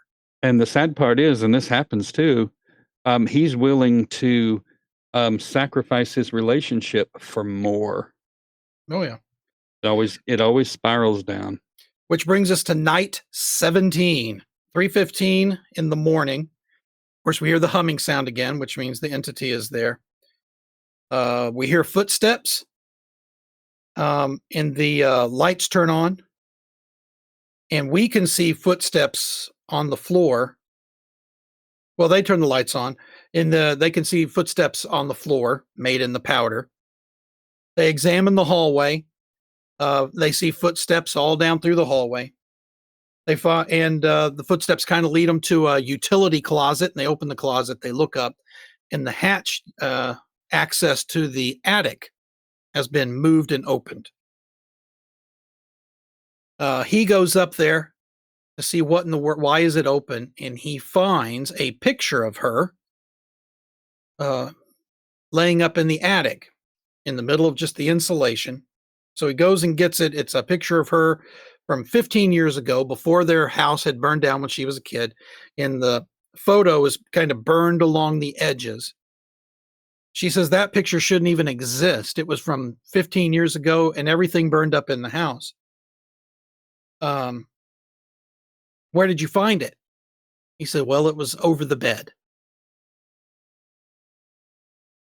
So we briefly talked about this before. What did you think of that moment?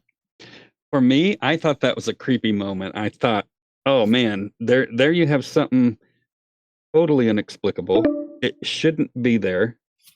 And it's just to me that was a kind of a weird moment. That was a good part of the movie for me.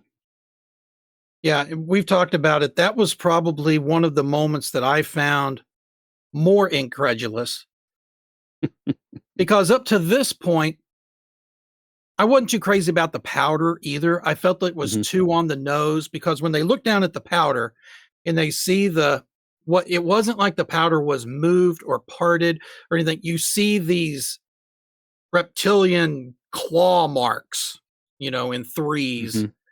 like I call them dinosaur marks, like some dinosaur had walked through the powder and then traipsed it through the hallway.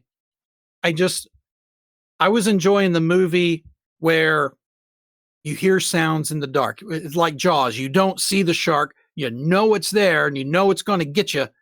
And that's where the suspense come in. I felt like the powder in the hallway, the photograph in the attic. It's too tangible for me. I liked Mhm, keeping things intangible.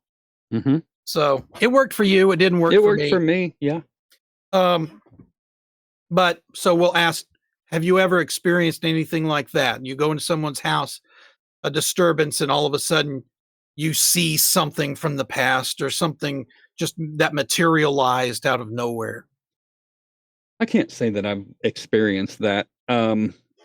Generally, it's more like shadow people, but nothing like that picture or anything Yeah. like that. I felt like, that was a little bit of movie drama that was Yeah, built in. I mean, you liked it, it keyed on you, but I'm sitting there going, that took me out of the kind of the reality of what I thought the movie was doing. And I it went, just oh, made it okay. a little more spooky for me, but Right. I yeah. was thinking, oh, it ruined the effect for me just a little bit. That was probably honestly my least favorite part of the movie. Okay. Um, No, you can be wrong. well, still waiting for that to happen. The next day, all right, so they're freaking out about that, and we cut to the next day, Mhm. and they're both exhausted because they're not sleeping. About 3 or 4 every night, they get awakened by something. This is it. Katie says she's calling the demonologist. Mika wants to wait. He says he's in control and making progress in this whole situation. See, you Mhm. laugh, and she wasn't happy either. She reiterates he is so not in control and he is absolutely powerless. In fact, I think that's what she says. You're not in control and you're absolutely powerless. So she calls the demonologist, and sure enough, he's not available. He's out of town. So she calls back the first psychologist I think he's a psychologist, the one who says that he deals with the ghosts of dead people. And so I think they make an appointment for him to show up the next day. So now we're in night 18. This is the night after the powder. Mhm. 3:54 in the morning, we hear the humming again. and the light comes on in the hallway. Doesn't wake him up, I don't believe. And we hear footsteps, and then the light goes off. So we know something's going on. Then all of a sudden we hear the footsteps are running a lot faster, and the door in the bedroom slams shut hard. Boom. Remember that? Mhm. That's the kind of stuff I liked in the movie. But then pounding starts on the door. Boom, boom, boom, boom, boom, boom, boom. Mika gets up and he opens the door. Of course, there's nothing there. But then he starts calling out the demon, starts calling out the entity, demanding that it show itself. Which that in and of itself, he sees this evidence of everything going on, but he's like, show yourself. I don't know what he expected the demon to do, like materialize into a physical form or something like that. We're dealing with spiritual entities, right? Yes. I mean, by default, it's like you don't really see them. Them materializing, I don't know. We know that angels can do it. Do we know that demons can do it? I Well, don't know that there's a scriptural reference well, for that I happening. think there might be. Satan is nothing more than a regular fallen angel, but he's Right. just head of the fallen angels. So he's like all the rest of them, but he's more powerful, maybe. But the Bible says that um, Satan can even appear as an angel of light. Yeah, that's So true. so they're very deceptive. So they can, I believe, just like the Bible. Remember, they're just like regular angels, except they're fallen. And angels can appear as men, women. We have them coming in the Bible. They appear as men to Abraham and Lot. The Bible Yeah, says in the New Testament, be careful because you may entertain angels unaware. unaware. That's right. You may think that they're regular people. Now, angels, good angels have that ability. Bible says Satan has the ability to appear as the angel of light. He can, so I do think that they can make themselves apparent. Um, ugly, beautiful, but ultimately we know that they're evil. All right. So the other stuff, the other phenomena that happened there, the door slamming. You ever experienced that? Yes, when I was in different homes, I have heard, I've seen a door shut, not like all the way open, but just shut, but never the very aggressive, like pounding. I haven't heard that. I have heard voices, but Could heard a you growl. understand them? No, it's Just just like yeah, murmuring. the Peanuts teacher. Wah, wah, wah, wah, wah. Kinda you know it's there, but you can't really hear it. I mean, understand it. But, You use the I'm not Ouija board, and what you get is wah, wah, wah, wah, wah, wah. wah, wah, Yeah, wah. Wow. yeah. So, I have heard just like you could maybe somebody talking. I've seen and heard doors shut, but not the aggressive like what we saw in the movie. Not All to right. say it doesn't happen, but I've never experienced that. Okay. I have, books flying off the shelf and stuff and hitting me, but that's yeah, nothing very aggressive. All right. So the next day, of course, now Katie is even more worn out. She's exhausted. Now she's scared, depressed, the whole thing. They're eating supper, and they're both their heads are about to fall on their plates because they're so tired. And they hear a loud sound upstairs. Something hit something else. And they go upstairs and they find a picture with the glass. It's a picture of Katie and Mika together, but the glass over Mika has been shattered or has been Mhm. cracked. And this is what just, well, Katie freaks out and the camera turns and she's freaking out in the hallway. She's like being very still, but you can tell like she's shaking. And she says she can feel breathing on her, which I thought was one of the better parts of the movie. I really thought that was a cool moment, movie wise. And she says this is the first time this has happened in the daytime. Yeah. Um, and she says it's getting worse. There's a couple things I want to examine in this scene. Um, First, the picture with the glass in Mika, showing that this entity does not like Mika. Have you seen anything like that where an entity somehow shows that it's targeting a person like that overtly? Or was Not, that was a little bit more movie plot? you know, not that overtly. I've heard stories. I've seen it like on some ghost hunting shows where one person is more targeted, but I personally haven't seen something like that. Yeah. Breathing, spirit breathing? Yes, one of my kids at one point, several years ago, when they were in bed, felt breath behind on their neck, and then it said their name and Eh, scared them real bad. Uh, and so we prayed and asked God to protect us and cleanse the house, and through prayer. right. But I haven't experienced that, the breathing part or the name, but one of my kids have. I've heard I've heard voices. I've heard a Mm. voice, and it sounded like it was breathing, but I didn't feel anything. I feel What like I do what? did you know what it said or anything like that? Said my name. Yeah. Oh, your name. Yeah, very clearly said my Mm. name. Um, and then she says this is the first time in the daytime. So everything else had been happening at night. Is that just because of the fear factor? Is there anything magical about spirits and nighttime or Jesus said there was a verse, I'm trying to think of it right now. It says, "Those who do evil at night," but he said we must work while it's daytime. So he makes an allusion to evil going on at night, and I can't remember where that verse is.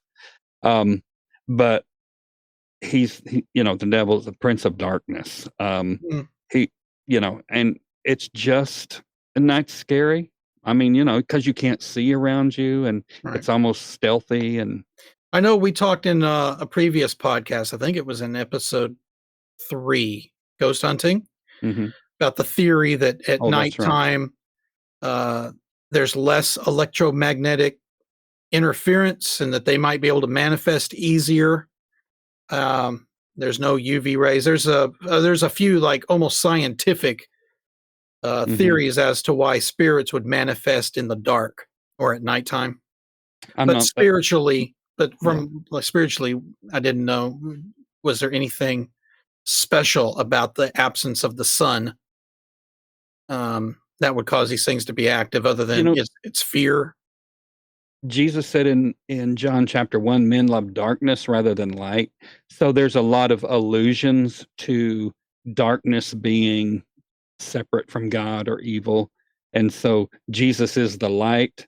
Remember, we said there's opposites on everything. And Right, so if Jesus is the light, the devil operates in in darkness. darkness. So, Yeah. yeah.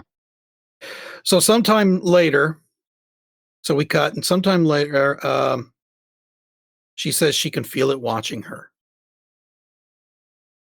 and we hear the hum like it's there right now. And Mika says he's going to do some research. And he's going to figure something out. So Mika finds a website. He hits the interwebs Hmm. for his research. Finds a website of a person in the past named Diane, which matches what he saw on the Hmm. Ouija board. Had the same kinds of things happen to her, I think back in the 60s, he said. And Micah surmises that this may be the same entity and shows video of her in bed. She's disfigured. Obviously, it has that exorcist kind of look, right? Her in bed, Hmm. disfigured. Um, and he says she died through this ordeal. She asked did an exorcist come. I think he said she died before the exorcist could get there. And Mika says an exorcist is just going to make their situation worse. Entities have gone away before on their own, and it's not worth the risk of bringing in an exorcist. So let me ask you this: does an exorcist make it worse? That's kind of a loaded question. I think there are people who are self-proclaimed exorcists. Um, we see that in the Bible where they tried to exorcise some demons, and the demons turned and flogged them and Right. just almost beat the tar out of them. Yep. And so it can make it worse. I think that if you do some research, you bring in a pastor or who's comfortable with that, or even a Catholic priest who knows something. To me, I'm just going to throw this out there. Anything might be better than nothing if you're that if you're that serious about getting rid of it. So I don't know if maybe it can make it worse, make it better. Depends on who you get. Okay. So, well, let me ask you this. Have you ever been a part or in a house or a situation, been a part of a situation that's as bad as what at this point as it's showing in the movie? With all Well, of this stuff happening. I something pretty similar happened one time. It was pretty intense. Where I went into a home of a couple who was in the church, and they kept kids, girls from other countries, and a girl come in from another country, and um, when she came to live with them, these entities started happening, these shadow figures, and so we discussed it briefly, and they had me come in to cleanse the house, and I told them not to tell me anything about any rooms or anything because I just wanted to be listening to the Holy Spirit instead of my preconceived ideas. So we went in the house. I touched every wall, prayed over every wall, put oil on every wall, and finally got down the bedroom into a room and put my hand on this wall. And all of a sudden, my hand, it was almost like a magnet. I could not pull my hand off, and it was intense. And I began to pray, and my other pastor friend who was with me, he was a retired minister. He's a weightlifter, actually. He was trying to pull my hand off the wall. He couldn't pull it off. My hand was stuck to the wall. And I said, this is where this entity is. And the man of the house said, yep, this is the closet we see it in, and this is the room that it's in. And I'm praying, and my buddy's got his hand on me, and he's praying, and he can't pull my hand off the wall. The mom and the daughter, none of the girls were there, but the mom and the daughter were in the room. They began just crying and screaming because they were scared. And the gentleman of the house who owned the house, the dad, began to cough and couldn't breathe and was just almost throwing up. And it was a pretty intense scene. It attacked him too. Wow. And this took place probably about 12 to 15 minutes. I just kept praying. Your hand was stuck on the wall. My hand was stuck to the wall. It was flat against the wall. Minutes. I could not take it. I mean, I could not take it off. I know it sounds weird. It sounds Hollywood. I get it. If people choose not to believe it, and that's fine. I know what happened. And finally, my hand just kind of slid down, and I said, "It's gone." Crud. And I was literally exhausted. I mean, it was exhausting. And he kept coughing for a few minutes and then kind of came back, but it was pretty intense. That was the most intense I've ever had. Okay. So they have an argument. Let's move on with the movie here. Mm-hmm. They have an argument, and he ends up blaming her for bringing this entity in the house. She's goes upstairs, and this is probably the first time in the movie that they've had an argument that they actually went their separate ways. So their separation is almost complete at this point. And he tells her, go upstairs and talk to your friend or be with your friend. Then he walks away, and then camera cuts, and he's now upstairs, and she's sobbing on the floor, apologizing. She's apologizing to him for all of this. And so they kind of get back together. I think he told her she has nothing to apologize for. Mm-hmm. Night 20. Of course, 4:31 in the morning. Hear the humming sound, so we know the entity's back. Shadow goes across the door. We can see the shadow on the door. Then we see something grab her foot, and we see her foot. I mean, we don't see something grab her foot, but her foot jerks in the air as if something has grabbed it. Mm-hmm. And it pulls her out of bed onto the floor. This might have been my favorite part of the movie. It's pretty scary. It was stunning. They did such a good job on this. I'm very proud of them. And you have to remember, they did this for under $15,000. So good job, guys. Pulls her out of bed. She starts screaming. Mika gets up, and it pulls her out of the bedroom, and the door shuts behind her. So we could just hear her screaming in the hallway. Mika gets up, goes through the door. We see her going clear to the other end of the house. Mika runs down there. A lot of screaming and struggling ensues, but it's kind of off in the darkness. We can't see it. And anyway, he finally gets her, and they come running back into the bedroom. Which, man, I'm telling you, that happened to me. I ain't staying in the house. That's what I'm saying. I'm out. But told my wife, I said, man, leave that house. But that's where the camera is. Mm-hmm. So movie-wise, we got to get them back where the camera is so we can see what's happening. Anyway, they come back to the bedroom. Obviously, she's freaked. I think they covered this earlier in the movie, saying it doesn't matter where they go, the entity's going to follow them. So I think that's kind of their mentality behind all of this. We can't leave because it's after us personally. It's not a house hunting. So they finally get her free. They come back into the bedroom. So let me ask you this. What you talked about just a second ago, that was a physical, you can call it an attack, but that was pretty much on par with something grabbing her, I would imagine, pulling her out of bed. It grabbed you and stuck you to the wall.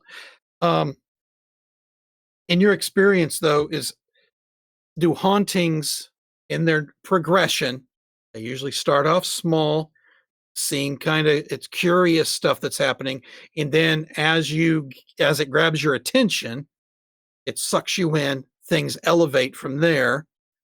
In your experience, does it elevate to stuff this large, grabbing your hands, sticking you to the wall, pulling people out of bed, almost like physical roughhousing? The only thing usually like a more of an internal battle? It can be, it's both, but what I just described was the most intense that I've seen or been a part of. Even when I was in church and cast a demon out of a man, it wasn't as intense as being in that house, which actually affected me and my inability to take the hand off. I've seen it when I was taking my daughter across country. We stopped in South Dakota and did a ghost tour at Deadwood, South Dakota, and then I paid the lady to take us on an extra tour after the tourist. And so we were down in the basement. A lot of people died down there because of sickness and whatnot. And I actually saw 3 scratches appear on her arm. I mean, me, my daughter, and the lady's 2 friends actually saw it manifest. She went, ow, and raised it up, and 3 scratches actually appeared. We saw it almost bringing blood. That's the only violence personally I have seen. But I mean, that's enough for me. Well, I mean, I've read several Catholic priests' accounts of things. And of course, everybody wants to, when they talk about exorcisms, do people actually levitate? I think that's almost one of the big questions that gets asked all the time. You've never seen it. And I think that's kind of the answer that a lot of Catholic priests say. They say every now and then you'll see one says, yeah, I've seen it, but things aren't usually that kind of spectacular. Say, yeah, it can happen. It's not like part of the process. It doesn't like happen every time. Like every possession doesn't result in someone hovering 5 feet off the bed. That's one of the more spectacular but extremely rare things that happen. That a lot of the stuff does seem to be internal because it's a battle of spirit, soul, and will. That's the battleground. So, but we're getting everything in this movie. We're getting it all, which I thank them for that. It's kind full of meal nice. deal. Well, it's kind of, they take all the stuff that can happen and they've put it in here and a few extra things. But like I said, it has that ring of truth to it. It's like, yeah, most of the things that happen in this movie, yeah, that's it happens, and a lot of them are common. That was my experience watching the movie. I felt like the producer didn't just go, hey, let's just throw a bunch of Hollywood stuff in here. Right. A lot of the stuff that I'd say at least 90% of the stuff that we see really does happen in real life. Maybe the other does too. I've just never experienced it, but I thought he did a good job of making it real because I've experienced it. You've experienced what? You think about 90% of the stuff in that movie. You're like, Well, yeah, I've been there. yeah, I mean, the noises, the footsteps, the doors closing, Yeah. All yeah, right. So the next day,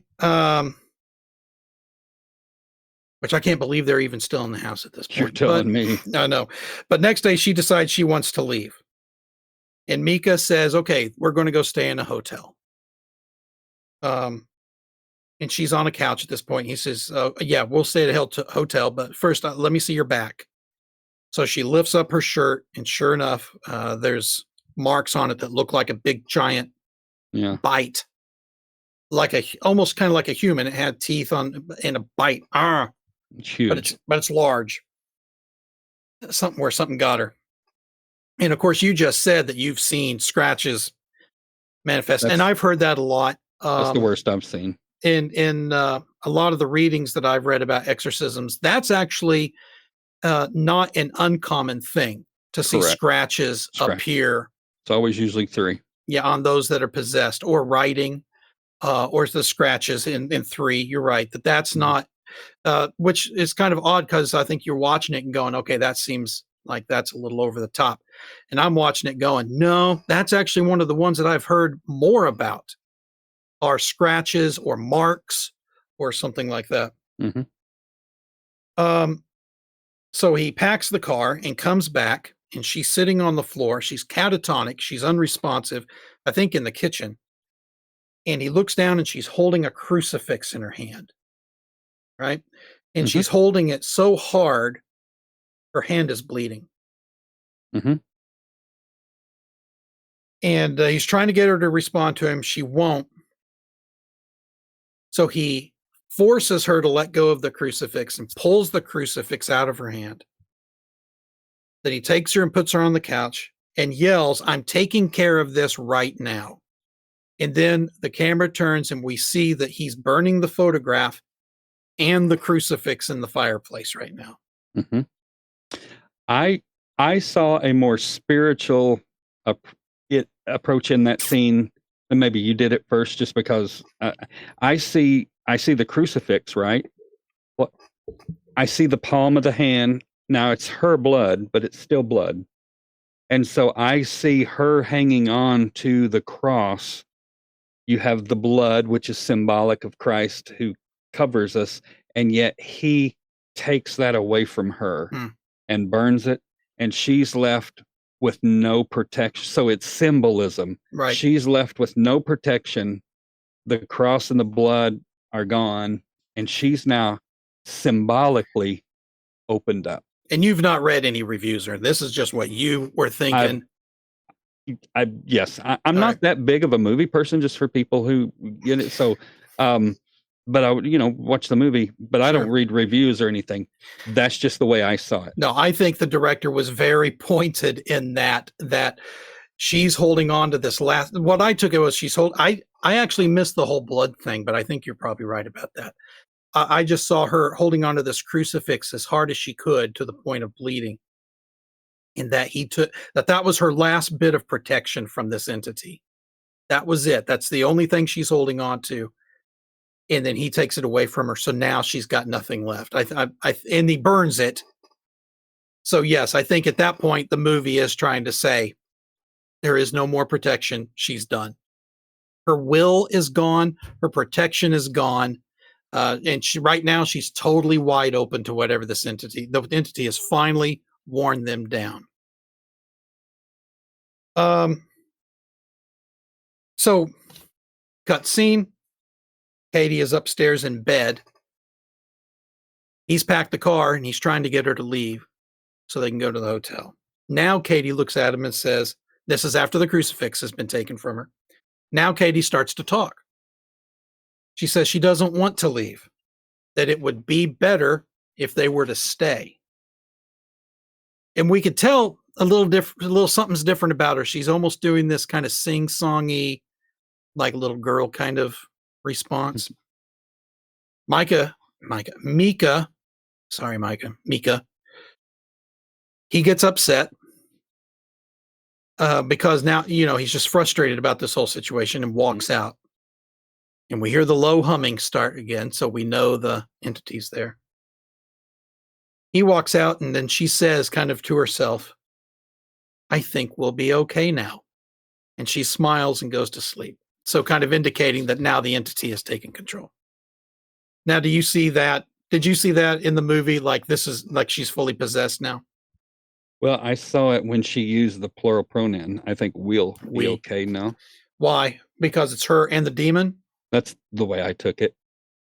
Kind Because of the demon was speaking through her, maybe. Because you've said before when you've dealt with exorcisms and stuff that you when you get to a point that the demon actually starts to respond, it speaks in plural pronouns. A lot of the time, the ones that I've dealt with have, yes. It says we do. Well, I don't know. What do they say? Yes. I mean, We don't and want to it's leave. almost like a multiple personality where maybe another one comes up with a different voice. Yeah. And yeah, it's very strange. All right. We'll cover that in another podcast. So make sure you keep watching. So now night 21, fully 3 weeks after they start filming with this camera. So she decides they're going to stay. And Mika, I guess he's going to stay, but he's still running that camera. 1:27 a.m. They're asleep, low humming. Here's the entity. And Katie sits up in bed. And she gets out of bed.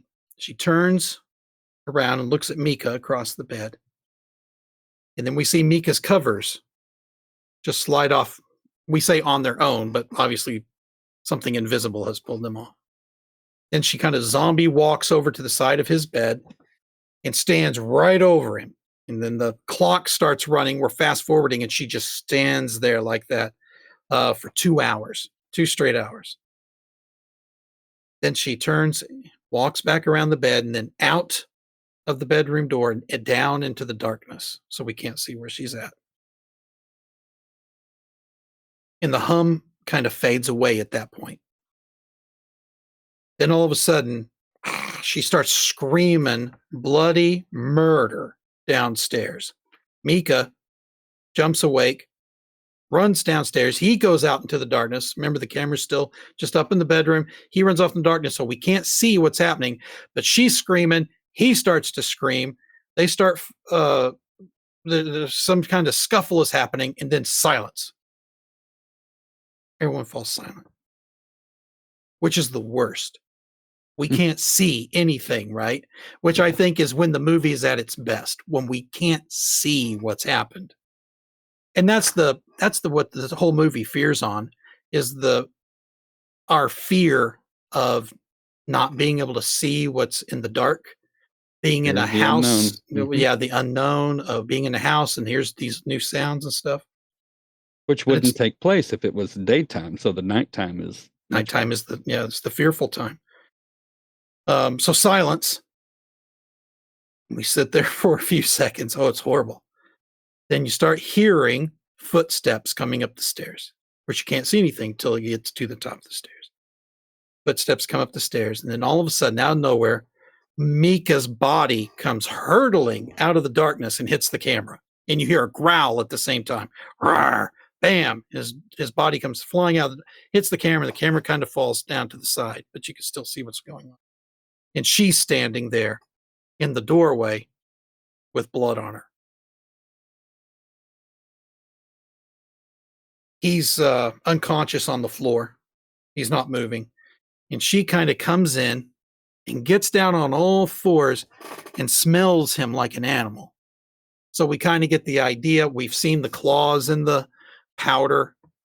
And now she's smelling it like marks. The bite marks, like this is some kind of animalistic entity that has gotten hold of her. Definitely. And I think they're making this point. It's definitely not a ghost of a human, I think is what they were kind of going for. She's smelling him like a beast on the floor. Then she looks at the camera and smiles, very spookily. Almost a Mona Lisa smile, just ever so slightly. And then her face contorts into this demonic thing, and then boom, she lunges at the camera and it goes dark.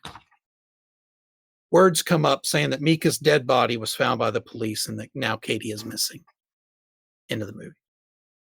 Now, very dramatic ending, but I wanted to say that you've actually, and I've heard reports and you've experienced it, people who are possessed, their faces do contort, their faces do change into ways that their faces should not be able to work.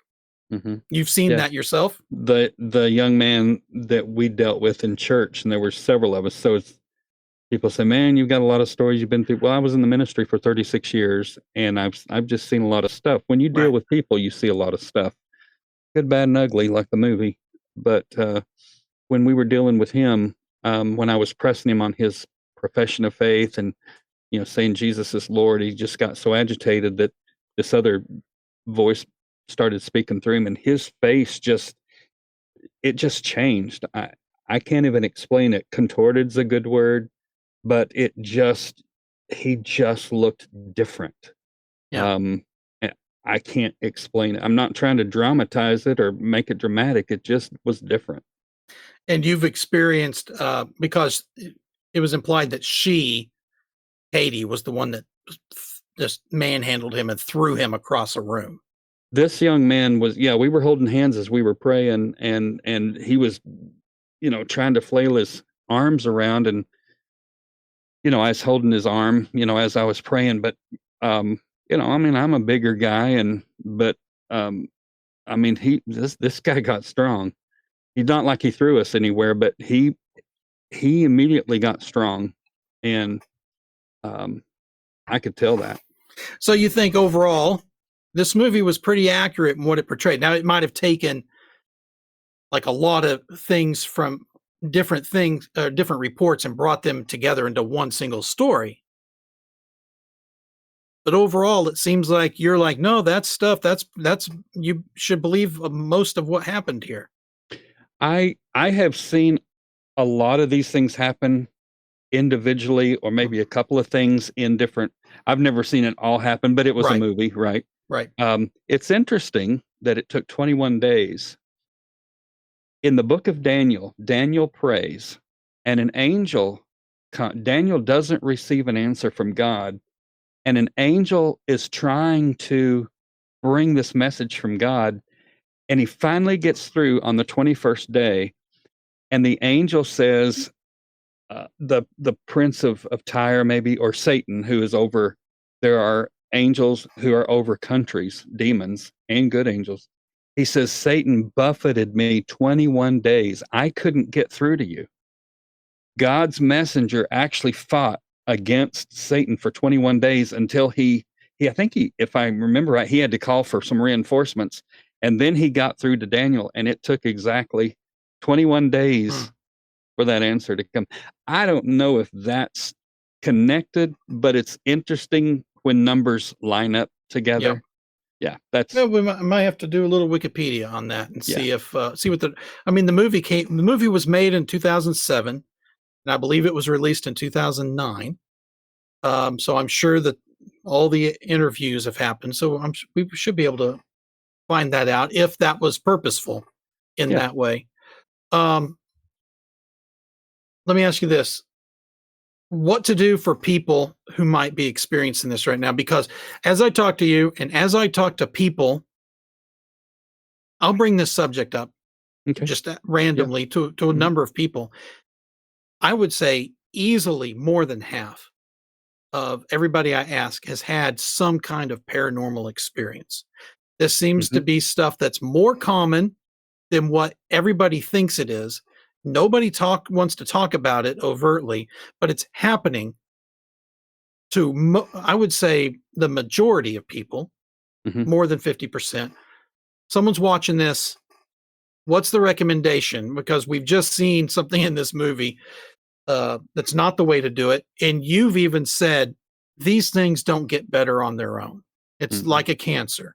It gets in you. If you don't get rid of it easily, at the beginning when it's easy, it's in there, metastasizes, and then it's going to be a fight or it's going to kill you. So what to recommend to people? There's a lot of things. Let me talk about the church side first, or Christian side first.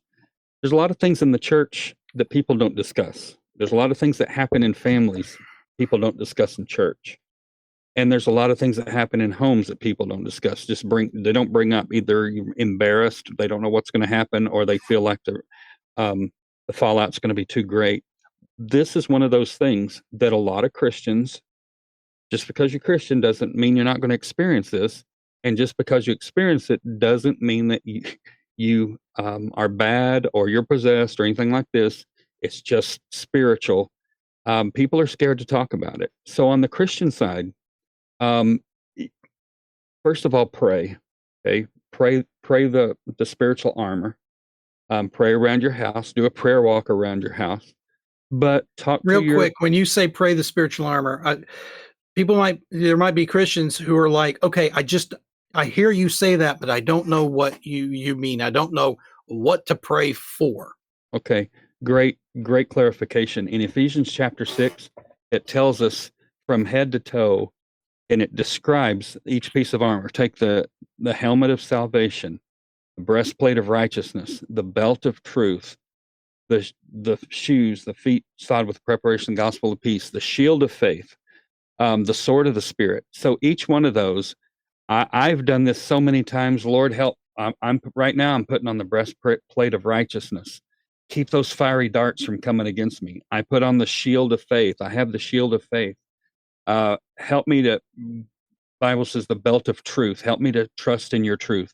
So I have done this a lot. I tell people to do it. Use those in Ephesians 6. Pray each part and just pray. Put those on.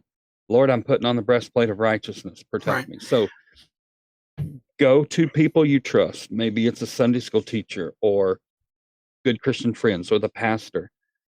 When you talk to a lot of Christians, they will get a little nervous. They don't know how to deal with it.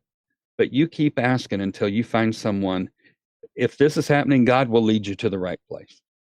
Okay, as a believer. Did you need to say something, or you mean to address non-believers?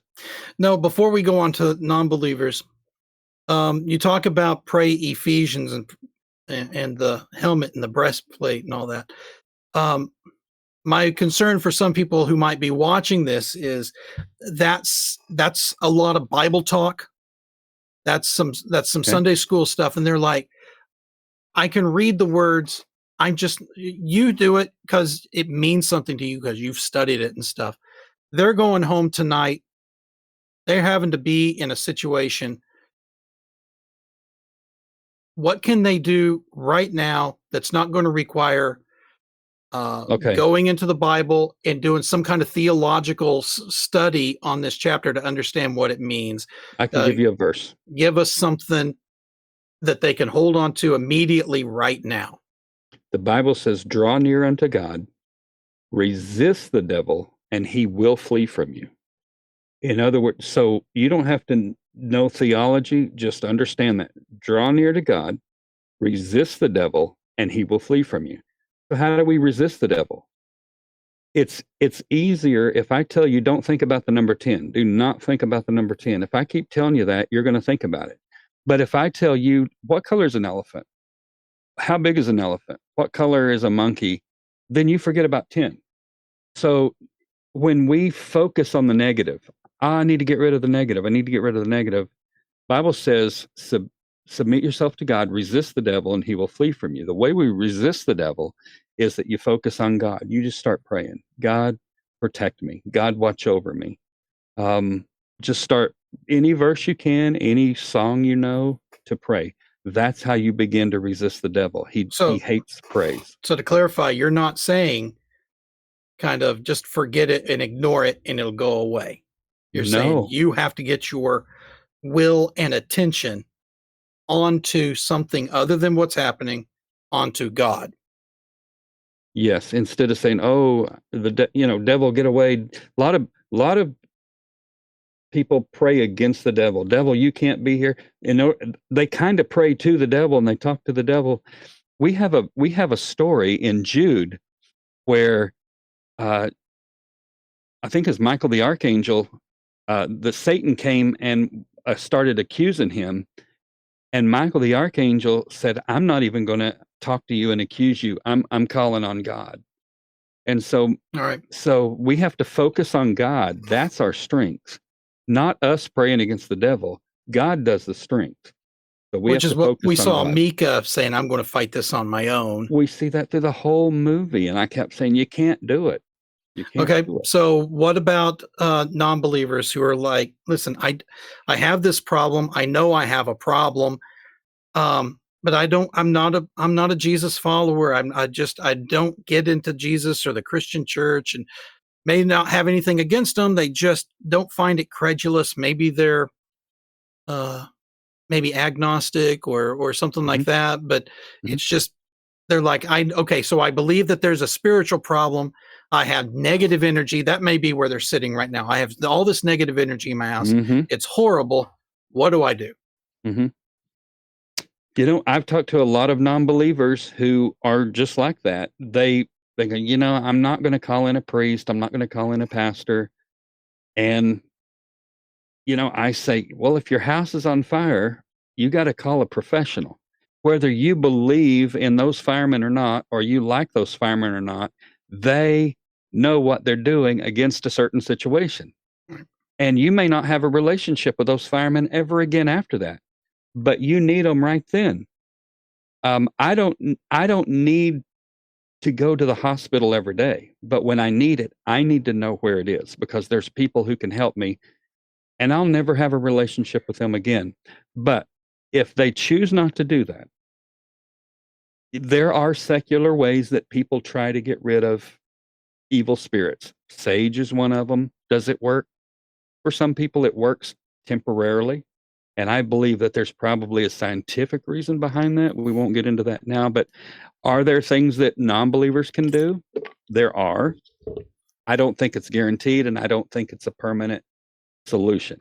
What would But that be? Calling in, I don't know, a new age healer, or well, what would they do?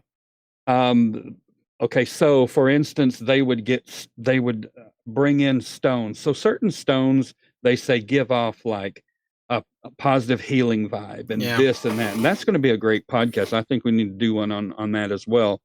But they'll set stones up around their home to try to cleanse their home, salt stones, different What things like that. what about bringing in a medium? People do bring in mediums. The Bible says don't do it, but everybody, it's a free country and everybody Well, has a I free know, but do will. you think that a medium coming in and trying a very distinctly non-Christian approach to deal with this entity, is that going to be kind of like he's like an exorcist is going to just make this worse? Bringing in a medium to talk to this thing, is that just going to take it off? I really don't know. I know that the Bible says don't do that, but for non-Christians, the Bible is really not a standard. But Right. I don't think that it's a guarantee. Do I do I know in history that there have been non-Christian exorcists that cast out demons and stuff? Yes.